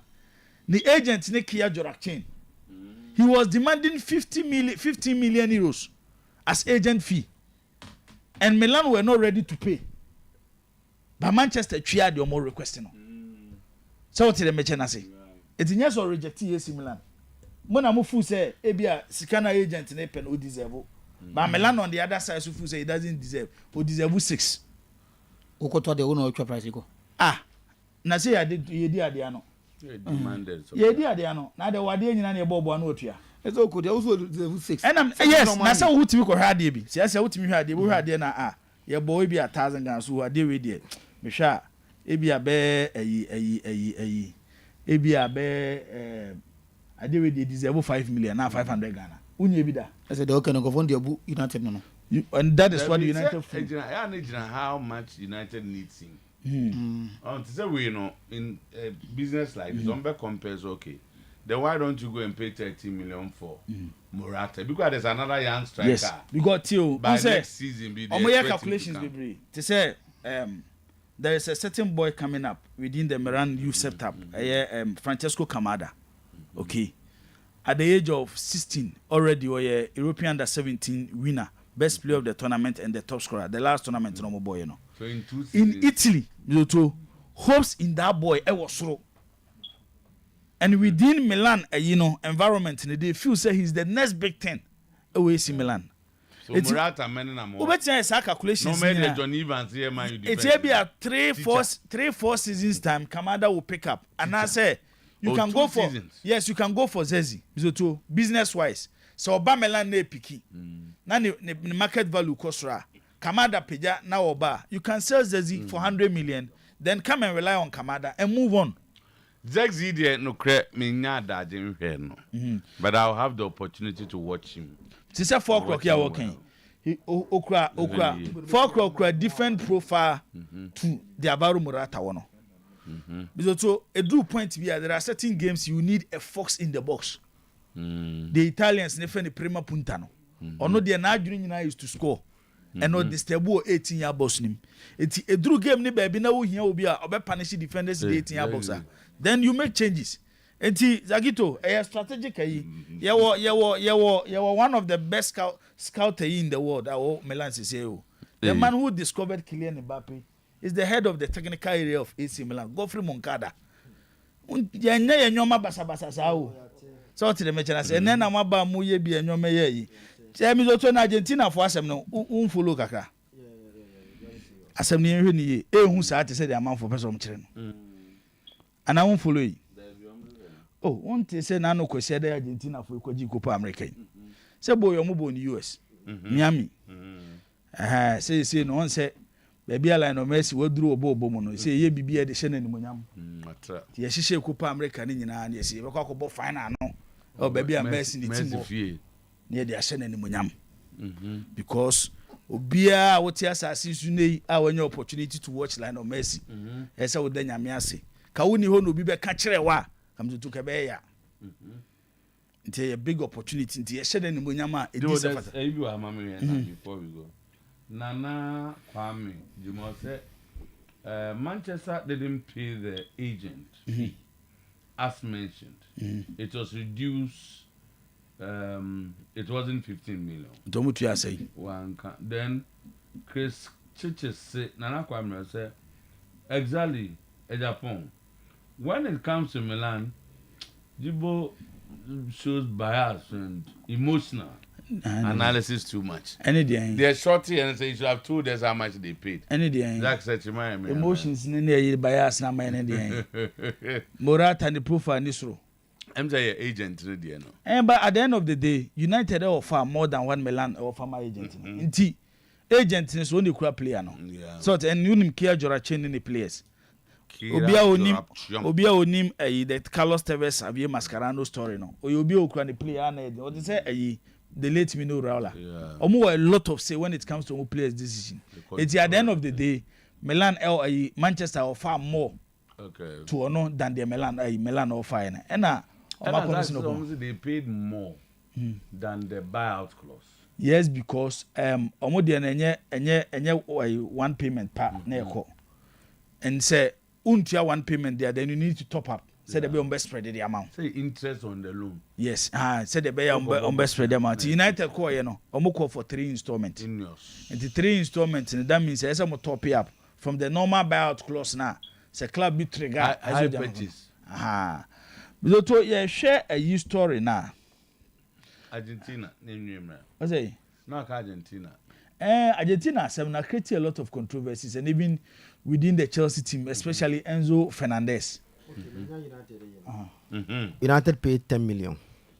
10 million to the agents. Okay. As the 15 are not we are in it. They will say Milan some between 6. They were demanding 15. United paid 10. United paid 10. Good to go.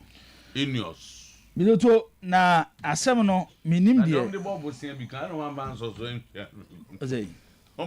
Come agent as akobo bosia. Ade akota uniska di tua na otua connection ma 10 million. Sa na otua out there kakra. Biloto Argentina for Drew Buenos Aires na moto mo ba asem mo jubility amanfo twa ho hye na mo de nwum hye no mo bo nwum ya. And the Cotissi France for so. No more or more air cancer for French national team. No. Men come one of them cover. Oh, no, the Omar transcribe about the words in it. Listen, everyone now. They play in France. but they are all from Angola. How beautiful to see. They start running. They are comets, into bracket, like fat, then transgender. So fat. Like the gay Mbappe. Her mother is Nigerian. His father is Cameroonian, but in document nationality French. The man no more to know. This is what now Moka. The judgment on what you say.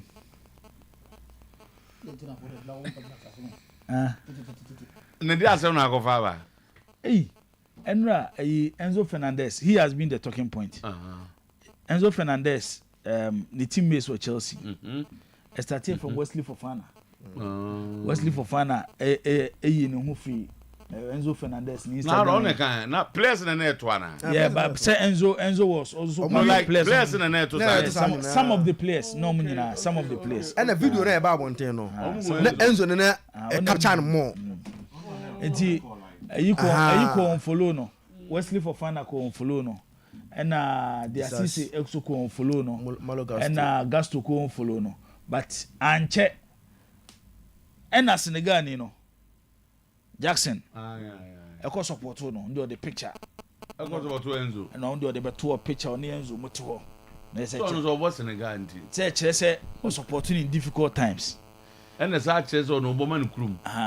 Anche bia and a man for started so more attack Chelsea say dey na why na racist comment. Na nipa na ho ye mebufu pa e kono galaga. On so ko follow Enzo Fernandez. Mizoto enche bia o Chelsea ko bo Premier League game. Small boys here, Mizoto small boys here. They from ball boys in. Tie had they say from. They know the kind ni petuntum. O chia kono gala o yin nsa. Esa no ko chia broni. Ba wakokabi. O say wakokabi on so ko follow yi. Enzo Fernandez. Enye dey. Messi kono gala ga kan.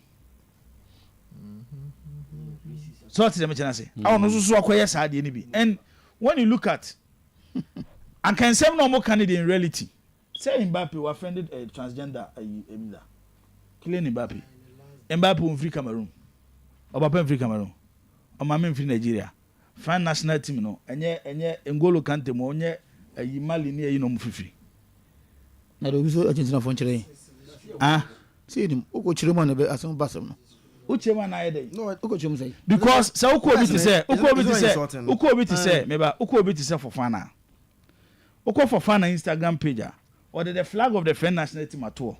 And or the Ivory Coast there so at all. And so patch say. And it's a club ya we.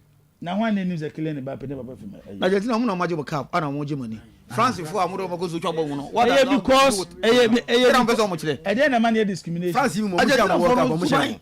France World Cup. France Argentina World Cup you know. Na the last World Cup. O show man. Last World Cup ya bonya Argentina. Argentina dey na esi akojo Copa America. Copa no France nkan.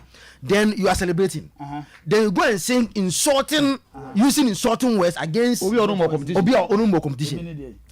Now you taking your mafado do. Anga tournament ya ko bono miami a omo dise Messi ni munyame. Ka mu we mu mo nyom fa se na munyame. See a ball work up. Se da wo kan. N'Golo Kante. Say now the N'Golo Kante twetwe Messi so attack Messi free. Of course, and the ball direct. No direct. Say o ti o nim say Kylian Mbappe ni papa e Cameroon ni. Na say just for me kan say. And the one e be kan. O support man. O say I say my Enzo time or can be. No, because Chelsea have launched an investigation against a young movie. Say it depends on whatever will happen. Everything our part say the ones why and one year because then you can question what's side there so. I didn't think that Omotonyum no. Omanko for Griezmann man kotonyum. Griezmann man tonyum. Na mo share France no. Mo share Argentina no. I don't know man for Di Maria. The bomb almost Argentina because almost Messi a top star. And N'Golo Kante. I don't know Maria. Montiana na. I didn't say. Europe for now say man on the go compete Chelsea na anye. Don't Mbappe na eba. Na Argentina for no catch Mbappe. Say crying man when Timmy Mam from Bapima. I will cry my come on. Then you have money. But the problem, Nenzo no one at Tony Nana. There be on the call off on the life and on the Nimba. So there are others singing in the bar. So we Chelsea for Taliban to be. Amanakwa to the extent say oh yenyin free Chelsea. Hey, na money investment at Chelsea ain't no more. But the problem Beba dressing room. And also issues of race color. Saneman. Etimide rank of now the assist in Wesley for fan and this black. How are they going to leave? Now say I did the show because Omoye happy. Say their national team is being represented by majority of Africans. Also, no. The problem now is Argentina for no more we cool. She say Baba turn into a problem between Enzo and the players or Chelsea. Yeah, Daniel Assembly their Kobe Bia. It makes it quite difficult. Say a racist say. Mizo to yaka so free Cameroon. Enya no kwa bi o omo ka say black series. Omo ka say Oyekoko. Omo ka tozo yotuntum. No why dey. Say ba bi o free o na say bi wa ha. Aha obi timi ka say bi o. Wa bo ukro din. Wan aboa. Ana so timi ka say we see. Ba we do anga say wan aboa. Da bi we dey na kan ba just we timi ka say o krona o free so no. So tell you ba free na di ba sa no ya. O ma ba bi akuma wu no. O ma me free ebi o ma me free so amen. Matias be no. Enu akobo di ama Mexico. Ya de slinipa. Sa. So o kan sa, the o kan as obi ka just o di bo free o. Nya no. O ka to obi a we ni. Obi a ma me Nigeria ni a papa Cameroon ni aboma France. Say odi watem no. Wadi watem. So to now say Argentina for ni we show blacks. Mama fan ko. We show blacks no. And na mama for kasa you know. No, I don't a lot of Argentines. Oh no, that's any say no Obed. When given the opportunity, he will say that again. When you read the two statements, when you read the two statements from Enzo Fernandez and Chelsea, when you read the two statements and Enzo Fernandez, now go deeper, you understand it. The part I can see in free team and all those things might be a different subject altogether. But the initial conversation, of which I'm telling you, sir, when given the opportunity, he won't repeat it. So it is something that we should condemn. Even though but won't because they are comets to back French players no go say Enzo Fernandez Ofri Abia Rosario and no meba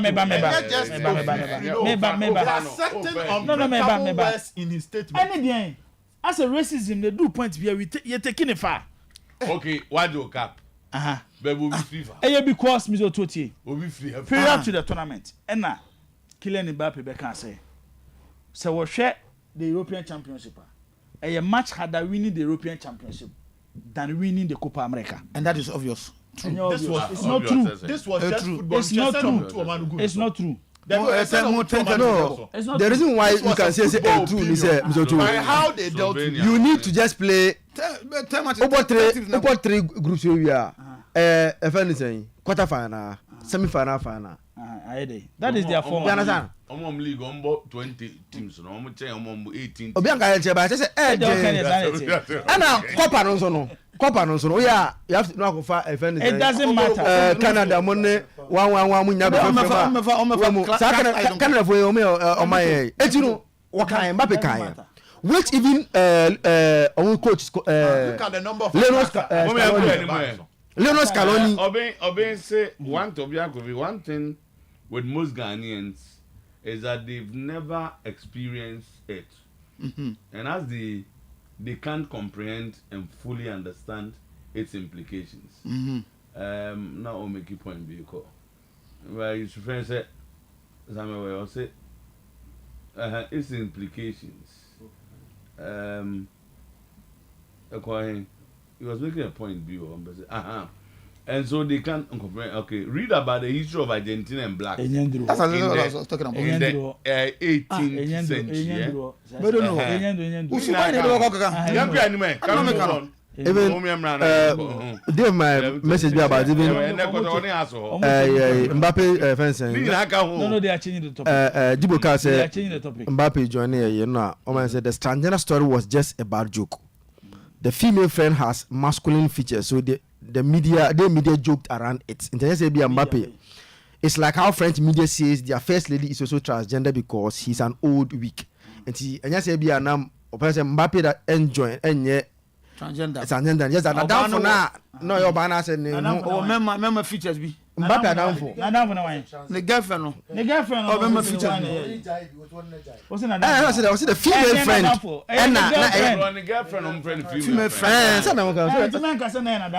Oh, the female friend. On your transgender, but not features. Masculine features. I think that's what he's looking. Okay, I can't express baby. I'm going kanjin and magic drinking water, very safe, refreshing, and offers numerous benefits to your body. Tie, sonum kanjina, debiano. It's rich in minerals. It's a calcium, magnesium, potassium. Near there, a ultimate diet makes you look young. It helps your heart to pump blood more easily. Madebia bibia kama. It decreases the acidic state of the body. Afi sonum kanjia. Debia go nutrients near oxygen a boa cells and power. Bombarding protecting all the organs for you. Nom kanjin. Nano you kind of 10 benefits of kanjin and magic drinking water. And tubanum kanjin. Pebinum nebi obebia ne mum Opese Utua Breman UGC Ewo Kumase Tafoni Road Abawa Road Junction Obe order enye 0241 449191 0241 449191 and I say we free Asham phone so 0550 833 672 0550 833 672 na e ko grow fine eya anum grow fine na nye body no adwuma ma Grow fine boy ma experiencing menstrual disorders. Grow fine boy will be a necessary vitamin for good health and vitality. Grow fine a year tombi be a krumwa. Obe consult or digital hair baswa. You bet me amwa kwanche kakra. Ye kanen nam krum wogun kaya no agina no to grow fine be. Number near 0244 596532. 0244 596532 makes you grow fine. Promise me the Broadcasting Limited, Petemum Pabone Basso on the 26th of July 2026, 5:30 pp. Next, so the forecourt of Bosheba Building, prisons roundabout Kumase, Brania Mumpai Mum, Petemum Paibo, Bayport Fixed Deposit is here. Secure your future now with Bayport Fixed Deposit. Bayport Savings and Loans na Airboy and Kaya say, one of the products here bar, regulated by the Bank of Ghana. And a member of the Ghana Deposit Protection Scheme, safe and flexible. For Sika Kusiho, na Emra Uhiano Dana near the Usika name mount. Yeah, we guarantee maximum returns on every CD you invest with that. Bayport remains the safest place to invest with prompt customer redemptions or principal plus earn interest. Your number in the Daniel 0244598400. Daniel number near 0244 598400. Docas 0558119281. Docas 0558119281. Michael 0242288915. Collins 0244170601. Collins 0244170601. Bayport, your future now. SM Bitters. CCN ya low sperm count, premature ejaculation, low libido. Watenka form ti wani nyeje niema wo so ani je ho premature ejaculation wo ya na wo jem wa bo adwuma cell emfa osisi how chama untimi skin twist osisi ni ye pe edek SM Bitters je baby eton do bia obenya bi your number ni 0243 989368 0243 989368 0201 044221 0201044221 na eko afi kope super love phones ibi and I'm say super love there your man the best of mobile phones any ho niema very, very affordable prices. Udu Super Loveka. Yedi enim see any the lowest prices of phone. And go for about phone who the rule. As ya the end the born war from the edikan and a saye papa. We deal with smartphones and keypad phones in all brands. It's a Samsung, Tecno, Itel, Infinix, Stigi, Nokia, any de keka home. Your nationwide sales outlets. We have regular shops over Doom, your Prudential Bank, PZ, Tarando, Otum, for Statute, New KJTia Market, your Morocco, your Bank, Access Bank, no KJTia, near the MTN office, KNUST Junction, a one yina over to Super Lovekinka. Ghana haya trebe bia. Your Sunyai, Techima, Tamalegos, Brekum, Wa, Boga, Obuasi Kofodia, Kraka, so a shaman, Takrade, Madina, Asimfo, Sunemia Kahu. So, because Super Lover phones are near just always lower in prices. Super Lover phones, phone more headquarters. Log on to superloverphones.com. Net download the Super Lover app on Google Play Store. After so toy and the phone be online. We have 20% discount on all the phones you buy. The number is 0501 635 621. 0501 635 621. 0501 635 620. Nabi Bianya Kama Afi. Maminka Bibimfa Enterprise Life Insurance. Jumedium diaba, Prodatom diaba. Your friend Aquantupa Insurance Beyond Borders. In UTA, and say, oh, Aquantum Wamanane. What and can pay? Why should you sign up? A man for more Aquantum near Manani, I say, a be an assembly befi, a be a persequan be so boy a be a fat coin be so a child door, and more bushing for. Ya said, you're being an answer, oh, sign it up. And one say, obey me a coin. Using your debit and credit cards, direct debit from an active bank account in Ghana, if any, and answer remittance via payment, usually Unity Link, and now Pay Angel, and to be free Porsche, and Tema Ye Kenya, Porsche, and now be WhatsApp Porsche, or +233 270 271111, +233 270 271111. Nebibia kama or send us a direct message Facebook and Instagram at Aquantupa. Leave your contact information on your website www.aquantupa.com. Insure your loved ones with a life insurance policy which has no borders. Enterprise, your advantage. Okay, Auntie, we are back here. Captain Yanko. Yeah, so after the leader is here. Matt talked about Democracy Cup game, no? And then Ebaso. As I got to go na omu esimu concrete. I could be a coso. And now the almost squad ebe tuja. On promise, now a bit of a debate kakra. I say interactions kakra about how people should look at this match at Ebaso. A match I hear say and nona ube to me I heard their cassette. Two teams now arrival. And I say a match I free say as a two teams time to build their teams. I was looking at the coaches name, you know, how I describe teams are Omodeba.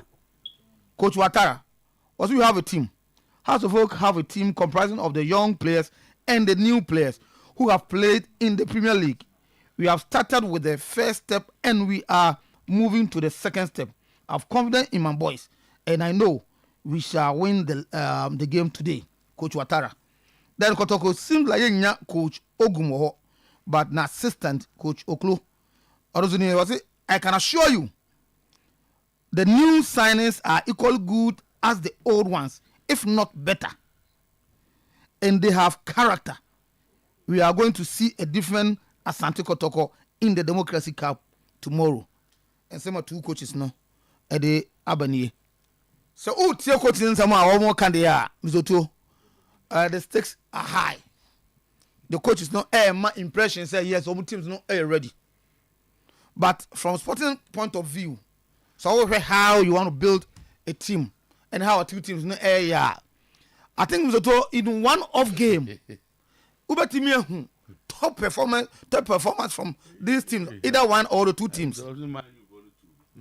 What I say?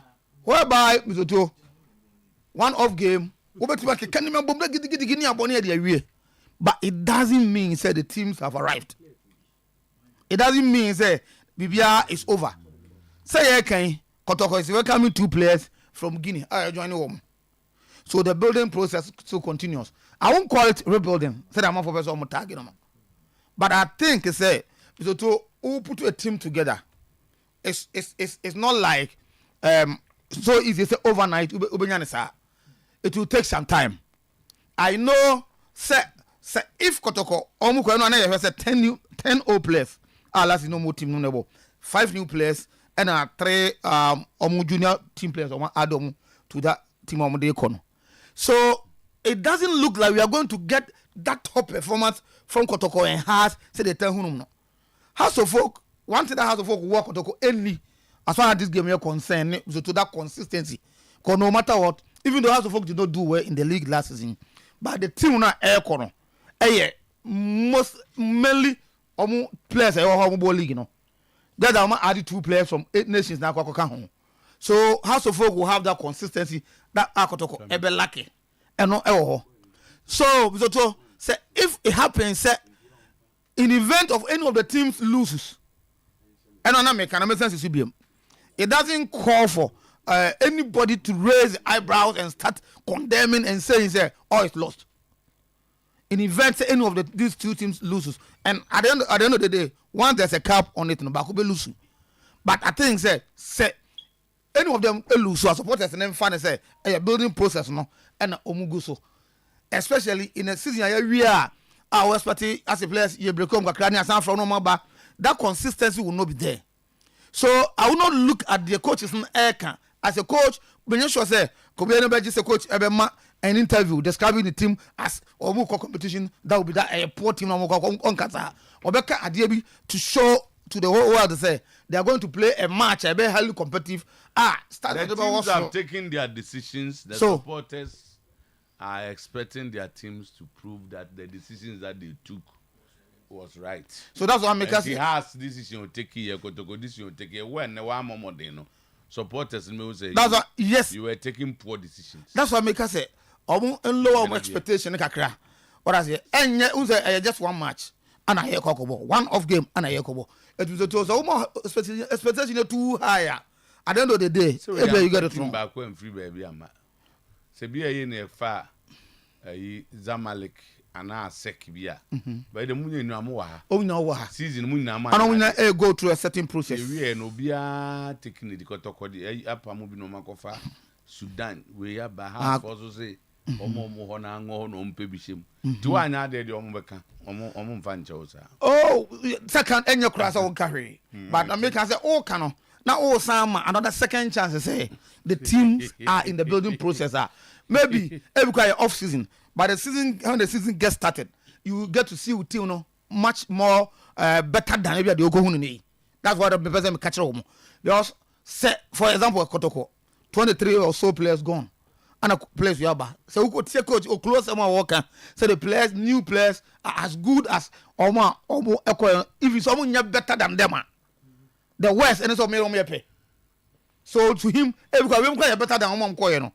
The West and so no pay. And then I can or cancer just to make the game exciting. I want to believe so. But I'm talking about a team play. So to every individually, yes. Every individually, yes. But as a team play, bonding is what I'm talking about. And I want to believe my colleagues will bear with me.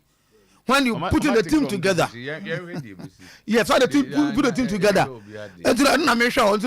My advice to the supporters is that they should calm down. They should calm down. So if this game has a focus, Eshekotokwa, many surprise. Has Shekotokwa. Many surprise because has they have the team. May a big surprise. And may I happy for Kotoko because me feel say we are the best of players. Has in been Toyena a Sudan national team. The reason why many times the club teams any national teams about clubs that national team no. Say almost the bond.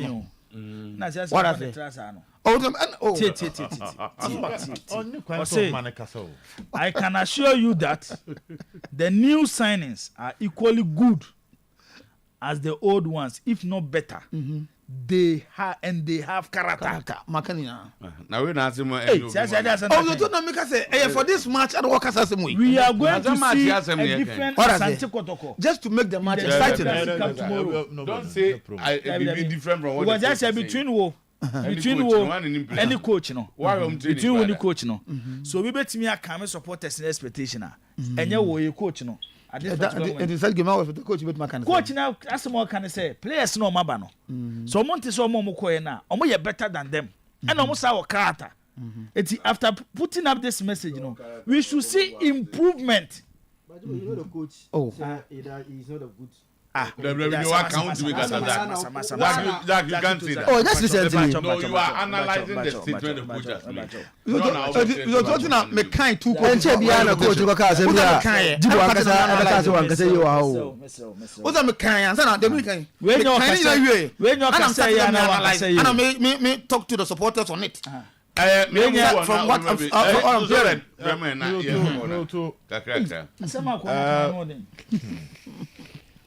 Coach David Okloma adwumane adin o adwumane adin mo bia obia saying the kind of impression our creating no ebema how people but you watch see, the news. I have a problem kakra with you the coach knows his team more than any of you here.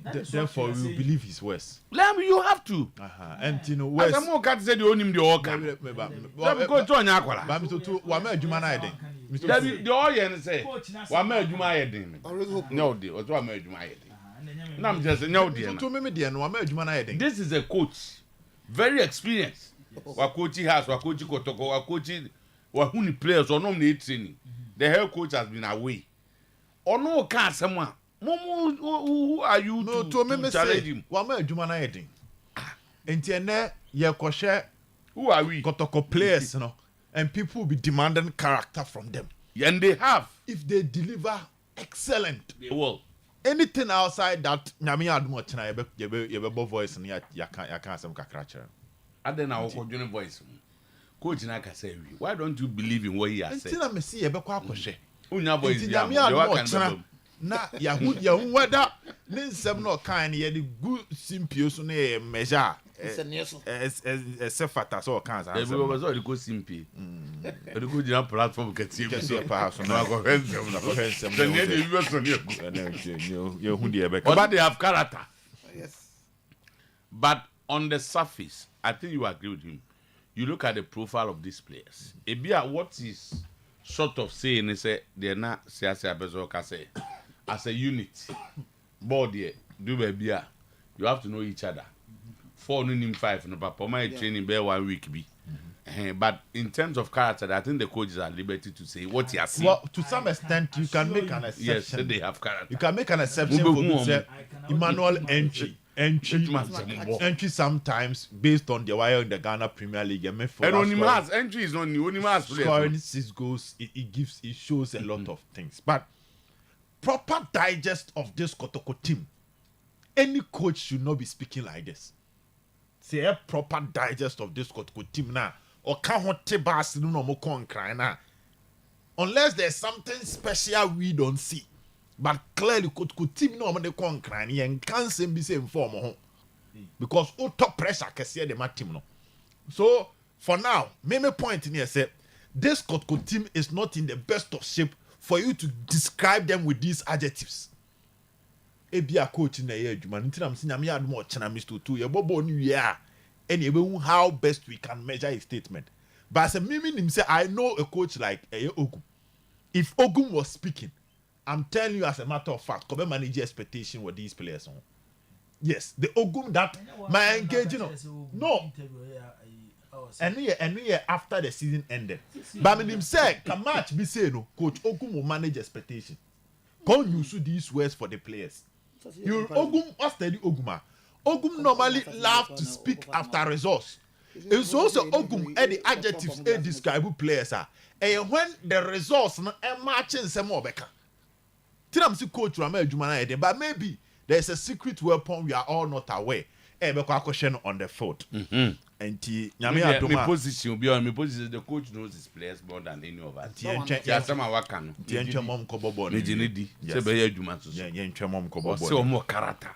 They are better, equal or better than Omom Koyen. Omom goes to the season because a house power. Good. Or send home and away.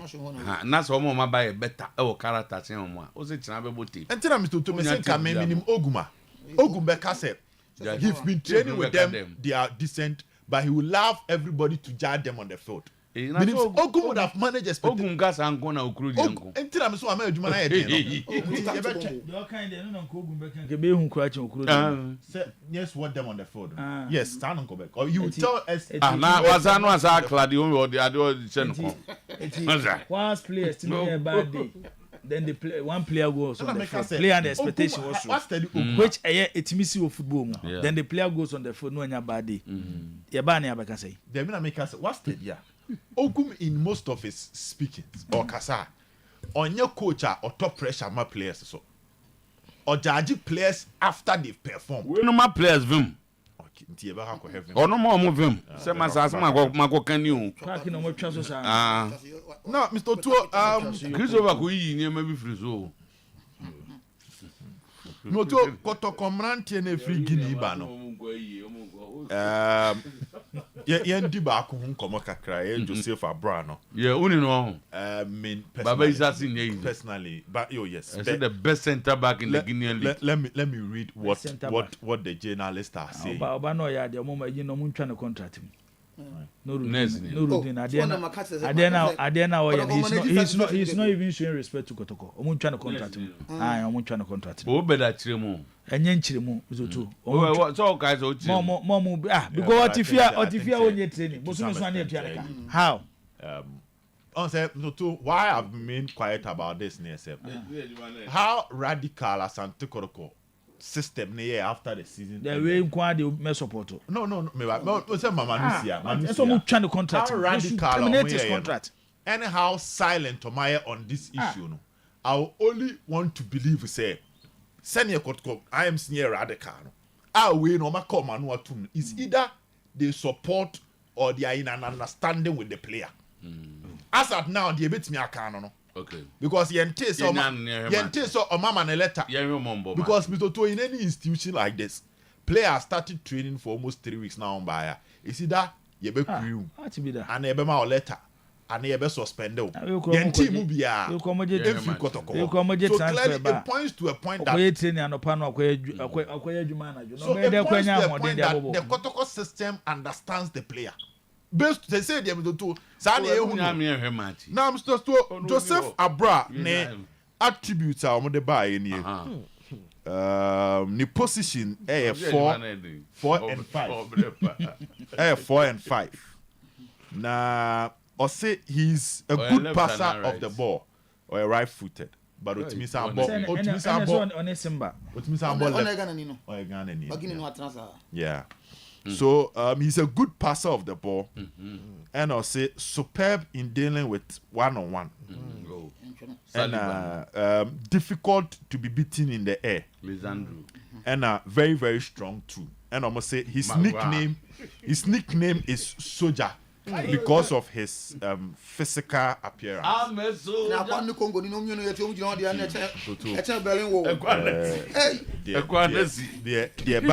See his nickname is Soldier because of his physical appearance. And we're sharing the strong man. We're in the pictures there. What are the pictures? And I'm born in the picture. Or body. We're the born elite. What am I born? Me for my born. But me so me bintina. Oh, na so dey nyebe ma bia. Oh, Ocean with other players. Ocean with other players and Abi Huni.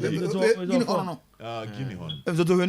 Akwana be ma. O se dwane. O Jesu ora hero. Ocean with other players and Abi. Omo etia pa. Hwe. Hey, I control the who. We don't be ya no e buy you. The where the old video crap. There was no plan on turn us started training. Wow. My defenders in the samba no. Okay. Congo no. Until me to Ojina how with other players. We were got the me expectation. So no to and Ojina Kasamon dia say you na un character. So we are expecting him to calm down and be part of that side. We don't know the coach changes you. I think that also see you. Center backs. I think no also change Akwana no. On your footballer. None of football. And your expectation is to this match I don't see Kotoko winning. Good passer. I don't see Kotoko winning. Yes. I don't see. Yeah. I don't see Kotu. Now, so Mr. Tutu, I have now here now. Honey, it's a ball. Wow. Oh, I already there. On the movie. Ability now. Hey. I'm so to ask it. On say now with other players who on the height now. Obama. Kora kom shira ko pe mema this you. Okay. Oh no. Yeah. You don't hear how. The bomb man go take ake. Hey. Bomb. Man go near you kaka. Yeah, soldier. Ablo no. Black soldier. Man, the calculations you. Black soldier. Oh, very good calculation. No good passer of the ball. No pass. But not true no na. Good passer of the ball. I never come and who know say oh good calculation. Yes. Good passer. Our height come on. Yeah. What's the keeper? Or good height for a center back. One am pay me. We no cost through besi for one. We no so tino. We don't been trick of you. Yeah, no. On the samba. On the samba. Say next in the uncle. Uncle Tamale teach you also. That. When Mr. Tunka Kamiyao review. And they can hardly birthday.